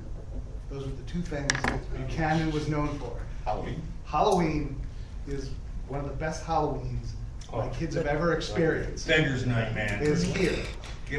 And anyone who ever was like, where should I go for Halloween? I said, you go to Buchanan. That's where you take your kids. I didn't know that. Halloween, the greatest Halloween for kids. Yes. All the stuff going on, All the way through. all the people with their decorations, and people actually literally in their yards scaring people as they walk past with their kids. But if anything should be advertised, is you have the best Halloween in West Michigan. That's interesting. I think that's really. Yeah. I handed out 200 door hangers that night, because every child that got a candy bar got a door hanger. I've never seen more people in Buchanan than on Halloween, hands down. Kids, parents, the whole sidewalks filled to the brim. So, Because it's free. Yes, and it's, I'm on Main Street. I but get out yes, 45,000, yeah. you're gonna have to specialize in certain areas. You're gonna have to specialize. You're gonna have to create something that's worth branding. And you guys are all probably gonna have to come together. If you want Buchanan grown to mean something, you're gonna have to create something that means something. That's why people buy Idaho potatoes for something. I can get a potato anywhere, but people think Idaho potato means something. So, yeah, and as far as ordinances and the late adopters and the municipalities around here who are just finally getting on board, they've pigeonholed their ordinances. So, Stevensville, Said it every day. you can't have anything touching residential. Everything on Red Arrow behind the commercial is residential. So all the good spaces to put it. So did they do that on purpose, you feel? Of course, Yeah. of course. They're getting pressures like, we need we want the money, but they're only late adopters because everybody said, no way. They We didn't don't adopt want it though, because that yes vote was a denial. Exactly. No, and the township controls what the village does, because the village is in the township. So The township stopped it. They're under pressure as far as, why aren't we getting this slice of the pie? But at the same time, the people don't want it. So they came up with a archaic way of putting it in, New Buffalo, the best places to put it are all 1,000 feet from a church. There's really nowhere to, I got calls on properties I have in New Buffalo. I got all these calls every minute of every day for a week, and then done. 'Cause So to tie into that about the Stevensville, I was at those meetings, and the best part was that Buchanan, and it wasn't always brought up in the greatest context, but it was brought up continuously. It was so wonderful that I just happened to be there, just by happenstance. But it was great because what their mindset is that because Buchanan is only cannabis, that's all they focused on, and there's so much more. And it was interesting because that, once again, I said it earlier, and you brought up the perfect point. They pigeonholed themselves because they didn't get in as early adopters. Now we've set the precedence for the rest of the city, or rest of the state, And they're not gonna forget about us. Even if they get it, they're gonna see that they don't enjoy the experience. It's like you had said, Sean, they're gonna go in, it's a Walmart experience, get in, get out, I don't even know what the heck my guy's name was or gal's name that sold it to me. And the negativity that is surrounding cannabis in cities that it was somewhat forced upon them by the vote of whatever commission they had, you're not gonna have support. And it's really just not gonna get the love and attention that we do in this. But what I community. hear from him is the Norman Rockwell setting of downtown Buchanan isn't enough. Right. Well, it's great, but. What's the next step? What's the next step? What brings more people in?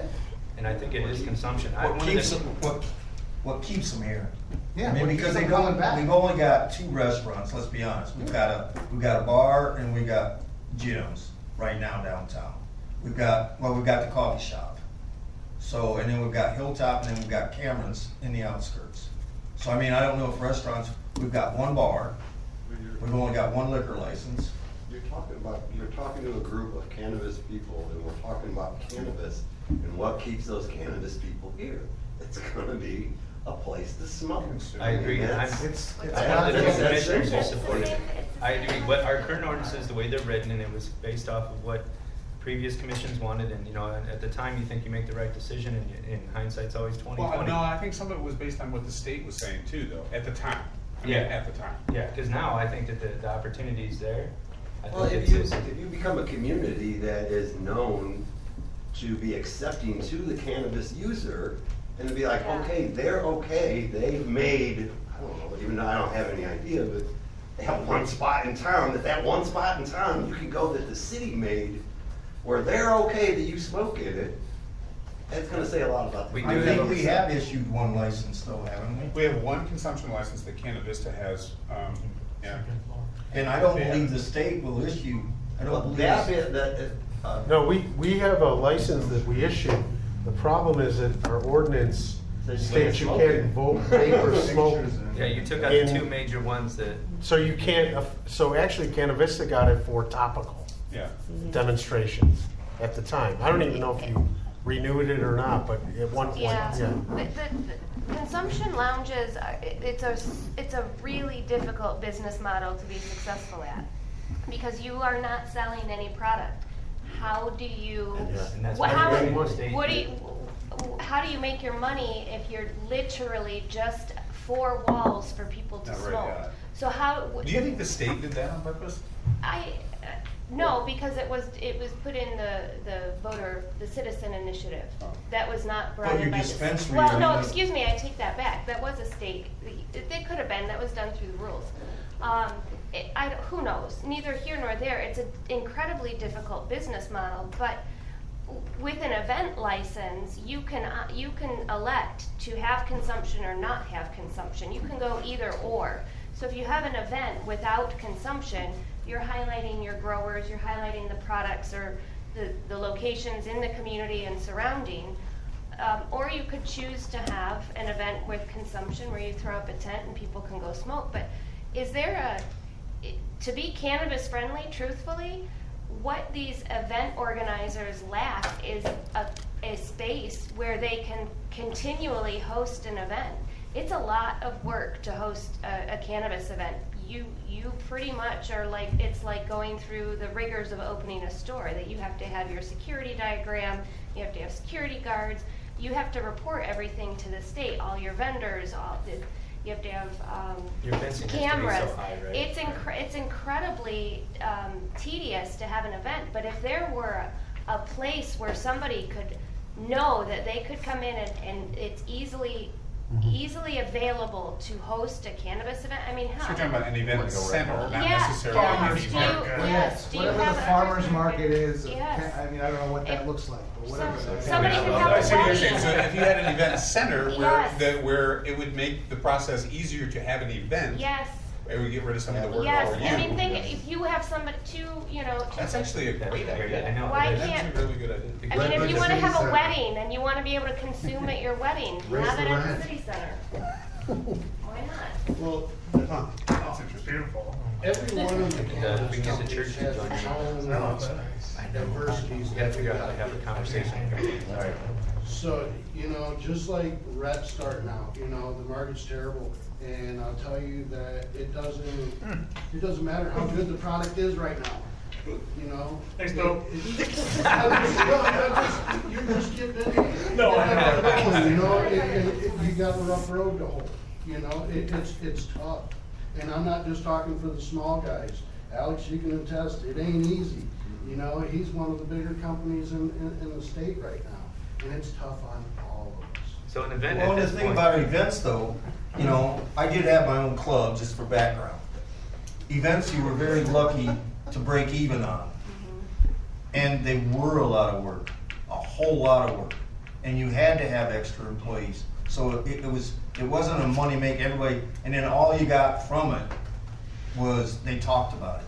You But know, some of that, aren't you willing to accept some of the fact that Right. you're not gonna get rich off of an event, I- but it's going to build something in the But you long have to have Yeah. something to bring them. See, the thing about it is I had a bar.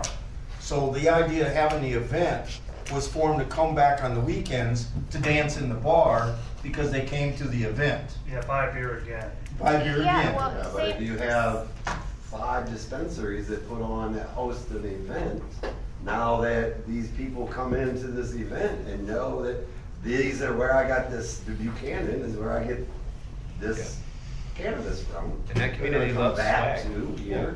That's what I'm getting at. If you're not gonna allow more retail so everybody can get fully integrated, the community has got to come together as a group and pull the farmers in. Because this poor guy, if he doesn't have the response from the community here, he's gonna struggle. And I'm here to tell you, because I did the same thing, and the market when I started was way better than what it is today. And if you don't have your stuff together, one harvest can cost you everything, but that's the only thing we got going. So am I hearing that if we got out of you guys' way, you would figure out where to have an event? Okay, Collectively? let's look at the laws and ordinances and liquor store. Well, I mean, that's what I mean by getting out of the way. This place would be a utopia. What if you did, what if you did this? Utopia. What if, instead of an event, like events are so hard, and you gotta get approval, you gotta plan ahead, like, to me, it's a nightmare. I think, like, what if you took the consumption license fee and made it 0? $100, something like that. Made it super easy, and you had a central area, which you could all highlight, and maybe it's one of us owns it, or we all own it, or something weird like that, where it could be a hosted area where you come to, it's an area to smoke, you don't have to plan it 180 days ahead, you can borrow it or rent it for $500 a night, something like that, but it gives you a hub to build around versus an events. It's just gonna be hard to pull that off. Something like the social district? Yeah, you'd be Something able like that. to. But you have to change the ordinance first, and the ordinance is weird. Like you can't smoke in it, which I think usurps like the state law. So like you might want to revisit that one because I don't think you could actually do that. You can't if the state law says you can do this, but you guys are like now we'll pare it down to be this. Like you might have some. It's kind of weird that way. But that was back in the day. Like I remember those days. We barely we got a lot of scrutiny from this thing being the first one over. So that might be something that comes back under the microscope and say, listen, what if we did this? What would it look like? Could it bring more traffic down here? And then we had to figure out like, what is Buchanan's North Star? Like, what are we all rallying around? Is it cannabis? Because if it isn't, which it sounds like maybe it's not, then tell us so we can rally behind you, and then we can start to pull in the same direction. Because I don't know, I heard Halloween, I heard other things. I like Halloween, I'm gonna check it out. Yeah. But I'm just saying, like, if I know what it is and I get a message to it, then I can understand it. But I don't know what the true message is. I heard Redbud City, nicest place in America. There's like 10 different ones, but you need a marketing focus, and you got to put that North Star to Alan's point and be like, why are you doing that sign? Like, cool, it says Buchanan, great, nice. What else? What are you trying to do? Well, I think that, you know, cannabis is an important part of our economy. Totally. But I think there's some people that are reluctant to have it be the North Star because don't want to put our eggs in one basket, right? So Yeah. we're trying to build a diversified portfolio. So, but we still know that cannabis drives the foot traffic. It's what allows us to capitalize on the boots on the ground downtown right now. But your question was what we getting behind? I think it's the lifestyle brand of Buchanan. So it's that you can live here and visit here and you have a high-quality experience, and they don't necessarily compete with each other. But you're still relatively close to the metro areas, natural resources to enjoy, and that small town charm that is just, we're a great American small town. We got a great brand. That's what's working for us. So I think it's the lifestyle brand, and how can we get people, one of the big things about cannabis that I love is it brings young people to Buchanan. That we need young people to come here and walk downtown and spend money or buy a house, put roots in the community, So I think that's our marketing, is that lifestyle brand, and to try to attract people that want to come here to put roots in for the long term. Have we learned anything? What if, just for fun, we speculate, right? Because I understand that we want all these other things. I hear really even the people in this room, even the people that their business is cannabis, and they want a lot of the same things as well. They want restaurants, they want something to do, they want a Frisbee golf course, want a sign with every one of our names on it, so you're gonna have to work on that. It's gonna be a little busy, but I think we can, we'll come up with something. No, but I mean, really, what if we kept in a trajectory to where everything's moving upwards? We're actually able to be more viable, to have more people than before, not disrupting small town feel, not disrupting anything like that, but like a reason to visit, to do cannabis tourism, to see this, to come to our events, to do all of those things, to actually be around it, to be around the culture of it, to be around the culture of Buchanan. And I do think the only way to do that is to increase and make allowances and do more things. And just by nature of doing that, if one of those things brings in another 100 people a day, by nature, there's going to be a need. You're going to need another toilet. You're going to need another restaurant. You're going to need another, you name it. All the goods and services will follow. It's like, boy, it'd be great to get a pair of shoes, now that I'm here. And that's the truth with anywhere. You keep expanding, and the thing that is expanding happens to be cannabis. And I realize that may not always be the most popular for everyone in town, especially people necessarily outside of this room that aren't directly involved in the cannabis industry. But we try hard. We do what you guys tell us. I mean, we really do want to do good. We want to do good for the community. We want to see this place thrive forever. I have to say, I'm really surprised that more people didn't show up. I was pushing Rich really hard to try and get more, public involvement, because I wanted to hear from the citizens what they were thinking, and how they feel. And so I'm a lot disappointed, to be honest, that more of the public didn't show up. It's pretty disappointing. But we'll keep going. Yeah. This is just kind of an aside, but in March of 2020, I posted a review of Mill Valley Hemp, because at the time you couldn't put cannabis ads on Facebook or on Google. And exponentially, last month I got the message from Google saying, congratulations, 1.5 million people have seen your pig photo. And Tuesday I got the message, congratulations, 1.6 million people have seen your photo. And Rick had used it on their website, so Google was counting every look at that picture that's on their website, and this is since 2020. So people are looking, and it's like, how can we take advantage? Yeah, take that track. I think a little bit of it, like, you have to admit a little bit that it is cannabis. I know, like, you're walking a fine line, but like from a marketing perspective, like, that's what will bring the young people, and that's what will keep people coming back. It's like, this lovely, there's a bunch of little lovely small towns in Michigan, right, an hour from Chicago. So you can't like be like, oh, we love you all so much, but also just like stay over there a little. You know what I mean? Like, I know. It's a little bit of a give and take. Yeah. Yeah, I'm we'll take the exact opposite perspective. I do not want Buchanan to become known as a cannabis town. I'm already apologizing to a lot of people that think of us as that, and they don't come here because there's so many dispensaries. What were they coming here for? They weren't before. I'm not saying, but they hear we moved here not because of cannabis, my wife and I, right before the pandemic. And I'm happy you're here. Last time I smoked was 33 years ago, but I'm an alcoholic and I'm in recovery.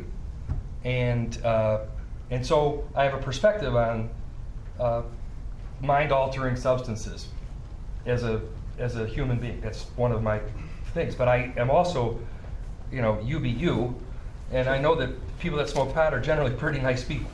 So I'm not necessarily opposed to marijuana consumption. Sure. But to be branded as a town that's a pot town when you're already on the Redbud Trail, I think I represent a perspective that's not in the room. Sure. I came tonight thinking that there would be more of this kind of conversation like this. And my concern is that we've invested as a town in you by being early adopters. And I kind of like the stuff I'm hearing relative to one destination for 5 dispensaries. That's kind of cool. I hear New Buffalo's getting 10 dispensaries. Is that right? Unlimited. Unlimited. That scares me because I want you guys to prosper. But so I'm speaking out of both sides of my mouth. Right. I want Buchanan to be a lot of things. I think having pot is one thing, but to be a pot town, that's when I raised my hand. I was quiet until that point. That, but I'm saying you But- can't ignore that we're here. And Also. I agree. I'm just saying I don't want us to be known as a pot town. See, and the problem with that though, Brian, is there's no alternatives because they've been mulling this over for 30 years. There was absolutely nothing here. city. You can still get half the population to talk about Clark equipment, and it's been on for. You can. You know, That's true. I'm sorry. And the union socialist mentality, I don't mind being a doper. I love it. I embrace it. I embrace it. Because the thing about it is there's been more revenue and more interest shot into the city of Buchanan. I'm not saying in the anything last against that. 4 I'm just saying years. I don't think it's good for our brand as a town, a nice small town, to be called a pot town. But- That's the only thing I was reacting to was her statement I about that. understand, that's great, but what's the alternative? To have more. More dope? No, more everything.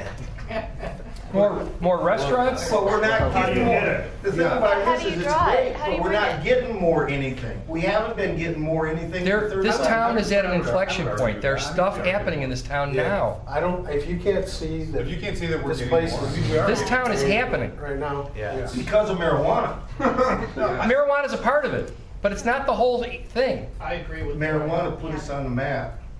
No, it did Well, not. I think marijuana was. Attractive businesses. It did, It but was it's the not. shot. It was the shot that got things going. It but I was think good. just- These guys that came in 20 years ago and opened up these antique stores made Front Street. But I They think- came in when property values were low and they bought and they saved it. Then these guys come in and they do their thing. They're beautiful shops, good branding. You got people coming in, but they leave. Consumption, good idea. I like what they're talking about. I'm just reacting to I don't want to be a pot town.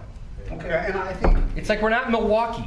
We're not Milwaukee and we're a beer town. Milwaukee fought to be, St. Louis could be a beer town too, but it's not considered a beer town. I don't want Buchanan to be considered to be a pot town. And I think we're trending that way. We are a pot town. I mean, there's no doubt about that, but we don't want to be branded that way. I didn't- That's right. I didn't- That's what I'm trying to say. I didn't Okay. buy a building here 15 years ago with the intention of living here when I retire with 5 dispensaries around me in Pot Town. That wasn't my intent. And like I said, I'm not a prude. I enjoy the dispensaries, I enjoy the products, but I don't want to be branded as marijuana town. That is not a family-friendly. No, I really think Rich hit it out of the park when he was talking about the lifestyle. I mean, I really do think life is better here because we have such a quaint little town that's friendly and you can walk everywhere you want to go.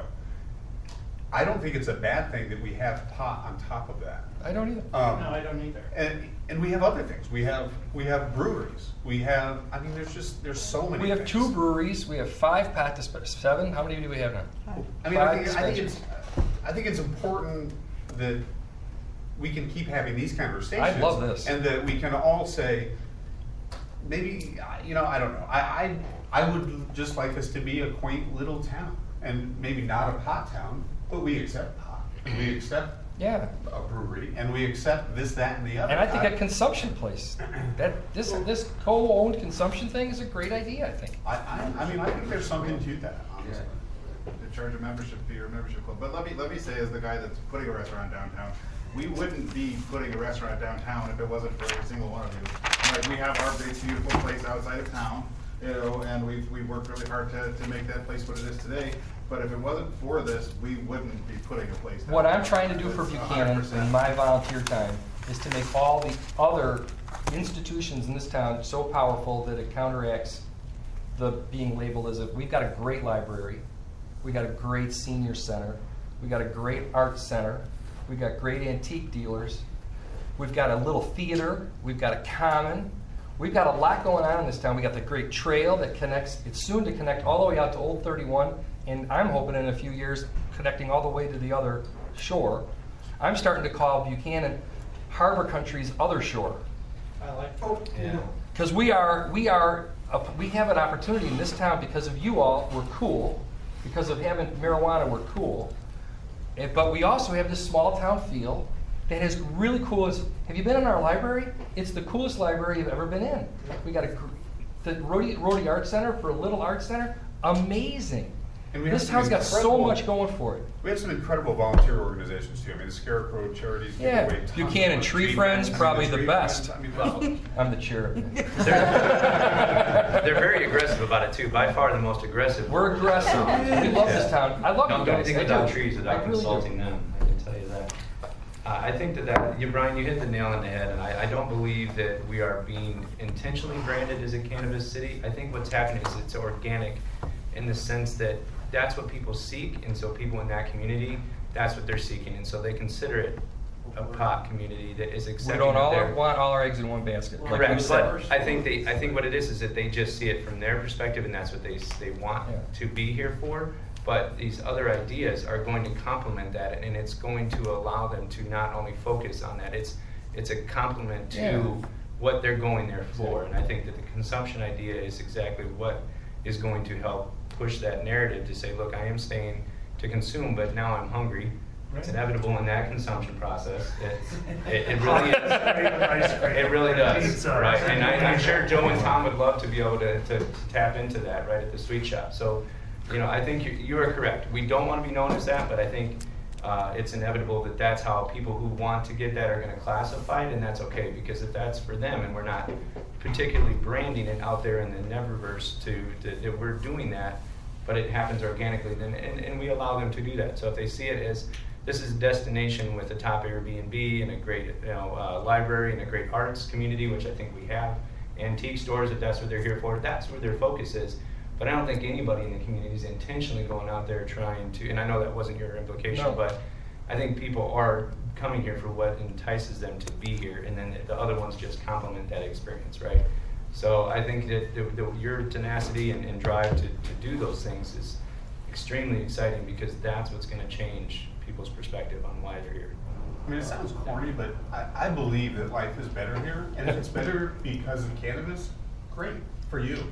If it's better because of the volunteer organizations for you, great for you. I mean, there's lots of different reasons that life is better here. And the fact that we can sit in a room and disagree about being a pot town, that's part of what makes it better here. I mean, the fact that we can do this. So, Wasn't it part of just educating people that being a pot town is not a bad thing? That's what I was No, trying no, to no, say. no, all right. I hear you. I think You're that's right. part of I'm what- sorry. you know, Because you're right. Christmas You weren't time- saying that. You were just saying it's okay to be known as a pot town. Yeah, I was just trying to I say, hear like, you. this isn't something that we need to be like You're right. about. I totally agree with you. You're right. I totally agree with you. I think I jumped on you because I was waiting to say something and it was an opportunity. But please accept my apology. All right, Karen. And I think the biggest part of this, really honestly, is everybody in here. In the years that I worked at Redbud, and I had never been in cannabis, I've been in transportation my entire life. And what it does immediately, once you get past the stigma and really the excitement of it, because it is new and fun and a different world than most of you, we're not from this world, right? That's not what you did for a living leading up to this. Is the professionalism and the candor to which you speak of the product and the people that work for you and what you bring to the table, that's what's making it successful.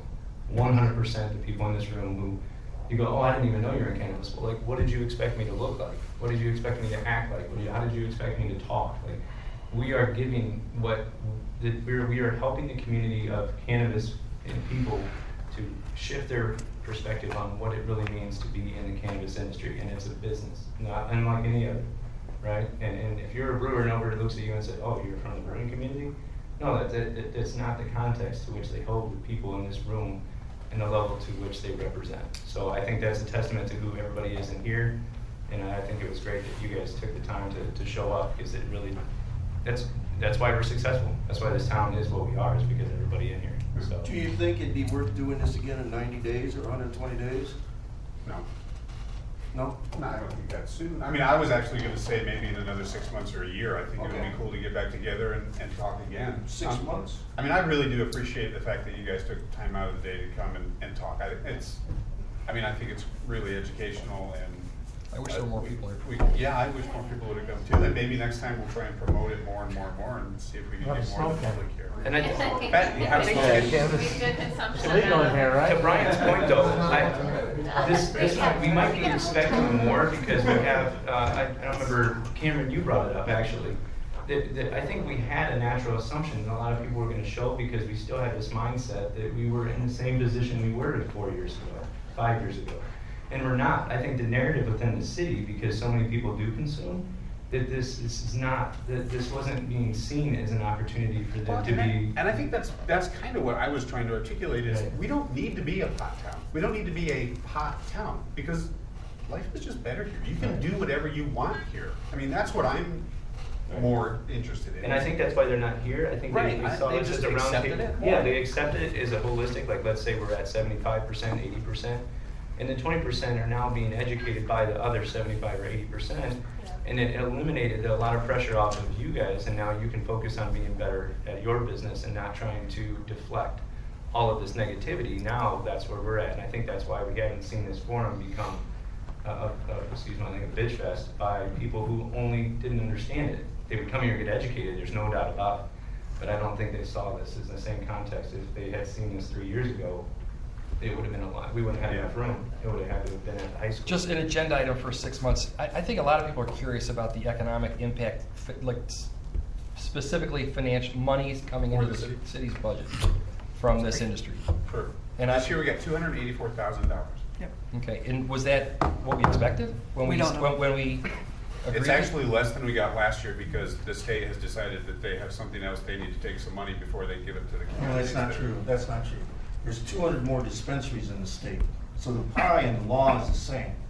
When they originally wrote the law, they said they were gonna give so much to each dispensary that opens. So this is not the state taking money away. 200 new dispensaries opened in the state last year. But It's then gonna go down. they created an administrative fee that wasn't there last year. That took away more money from the So I guess municipalities. we don't know what the expectation was. No, we just get it. But that's the excise tax share. What have Yep. how have the property what's the tax increase on the? Substantially. So do you have a figure for that, for the 5%. property We value? could run I don't know that, assessor. but we could, yeah, we could. I think people are curious. That's what people say to me around town is, how come our streets are falling apart and we don't have any money to pay for things? Because we haven't done anything for 70 years. I mean, people. No, I get that's true, Dan. But then you would think that you would do economic development and create an industry here by But being you can't welcoming. fix something in 18 months that you've neglected for 7 years. But if we're not getting the kind of revenue that we thought we were going to get, then it's a problem. You can't But collect. we've gotten intangible things. I mean, that's the first question people always ask me is, what has marijuana done for your community? And what And other I tell them, it's businesses created do it? hundreds of jobs, it's rehabilitated buildings that were not gonna get touched without. I've seen myths in the community in Colorado. Now they're a flush state or something. You know, it's like this industry has helped economically because what was once illegal is now legal, and so the state is collecting money. Is it not flowing down to the local? No, but what I'm saying is, it's done intangible things. It's not just about the dollars. It was the spark that has rejuvenated Buchanan. No, I get it. I just The state gives us whatever they feel like giving us, and it's not enough. When they wrote the law, they did not do it to help the municipalities. What they did and what they should have done is they should have carved out a piece of that excess tax that went directly to every municipality that in the cannabis industry was in. How they did it, either through retail, through grow, that would have been the only way that we directly benefited. It's similar to what Illinois does. Illinois goes down to taxation at the city, county level. Everything is separated out, and it's hugely expensive, not only from the cannabis side, but from the alcohol side, right? So If the state had written it where the municipality could have had a cap on their excess tax for direct cannabis business, then you would have seen everything being fixed because it would have been directly put onto the general fund. But in 6 months, a presentation on this whole topic would be great. No, I They wrote it so they could take away from. Well, let's wait till we're 6 months. I mean, and that's what I'm. You know, having everybody yell at me about asking me nobody's questions. yelling. What I want to know is just give a presentation, intangible benefits, tangible benefits, why we're not seeing more. People say to me, you got 5 dispensaries, you guys should be rolling in the dough. I don't know. They didn't set it up that way. Yeah. That's right. Well, this is one of the biggest things in all the municipalities, is the state is getting the funding and it's not trickling down to you guys here in the city. Exactly. And we're the ones dealing with it. So, exactly, so what needs to change, and I'm just telling you guys because I started lobbying before any of you ever even thought of being here. What you gotta do is call your state representative and your senator and demand changes. These things have gotta be changed. Well, and the other thing we can do, Bill, is we can call the county on a closer note. Exactly. We got $280,000 this year. The county got $770,000, and they don't do anything. They don't do anything. They didn't set up any of the ordinances. They But haven't that's not done fair. any of the They work. got the $700,000 because they collect the same amount for every dispensary that's in the county. When was the last City time you gets. seen a Berrien County sheriff in any one of these dispensaries? No. Never. He fought us tooth and nail. He fought us, he hated us. They really hated me because I'm so quiet. But your state entity, I just went to a meeting last week and I want to put it, the budget was a clean shot. And then your governor wanted to shoot $1 billion into the Chinese government's hands for the battery factory. This is where your money goes. I think a little off track. It's not off track. That's where your money's going. Nonpartisan, Dan, nonpartisan. So I mean, It's not partisan. if they had kept that excess tax at 6% and put 1% back to the municipalities and another 5% still going to the state, that's a significant amount of money. I know intimately what each dispensary, not right currently, but what the potential value of that dispensary is. And if you can only imagine how the accolades that the dispensaries would get from the community, knowing that money was going directly into parks, into roads, into infrastructure. I mean, you would revolutionize cities. And we can if make the that state clear. didn't take the That's money what I'm from us. thinking. Yeah. Prepare a presentation. I mean, the 'Cause fact is, I think we don't citizens see need, that much of the money. That's the bottom but line. citizens need to know Yes. all I the don't benefits disagree. of this industry being here. Agreed. Because right now, that's the big question that I get from people. No, we see it all the time. I mean, it's all over Facebook. Is why aren't we paving the roads? Why haven't we fixed that? We got, you know, When we yeah. have it, when we have all You that. must be rolling in it. But actually, the gentleman in the back has a good point. If you want to change the revenue sharing, you got to change the law. Exactly. $170,000 is what we collect for permits, but we have to, that's usually used in administration costs in the city hall too. Because we charge these guys $5,000 for every one of their permits. And then the state charges you what, like $40,000 or $45,000? That's just right off the cuff. But then the state come in and charge off the excise tax and administration charge. We aren't not paying our taxes. I'm not saying you're not. I'm just saying, what's the, I don't know. Sure, what the no, I impact is. agree. No, I understand that, absolutely. Well, I just wanna- wanted to be clear that it's unlike any other industry. It's taxed higher than Oh, I'm sure. all of it. I'm sure. I mean, if you can conceive it, I bet cannabis is a worse position to be sitting in. And they get away with it because it's illegal federally. I'm gonna wind it down by thanking you all again. I really do appreciate it. I think it was educational for me. I appreciate your time. I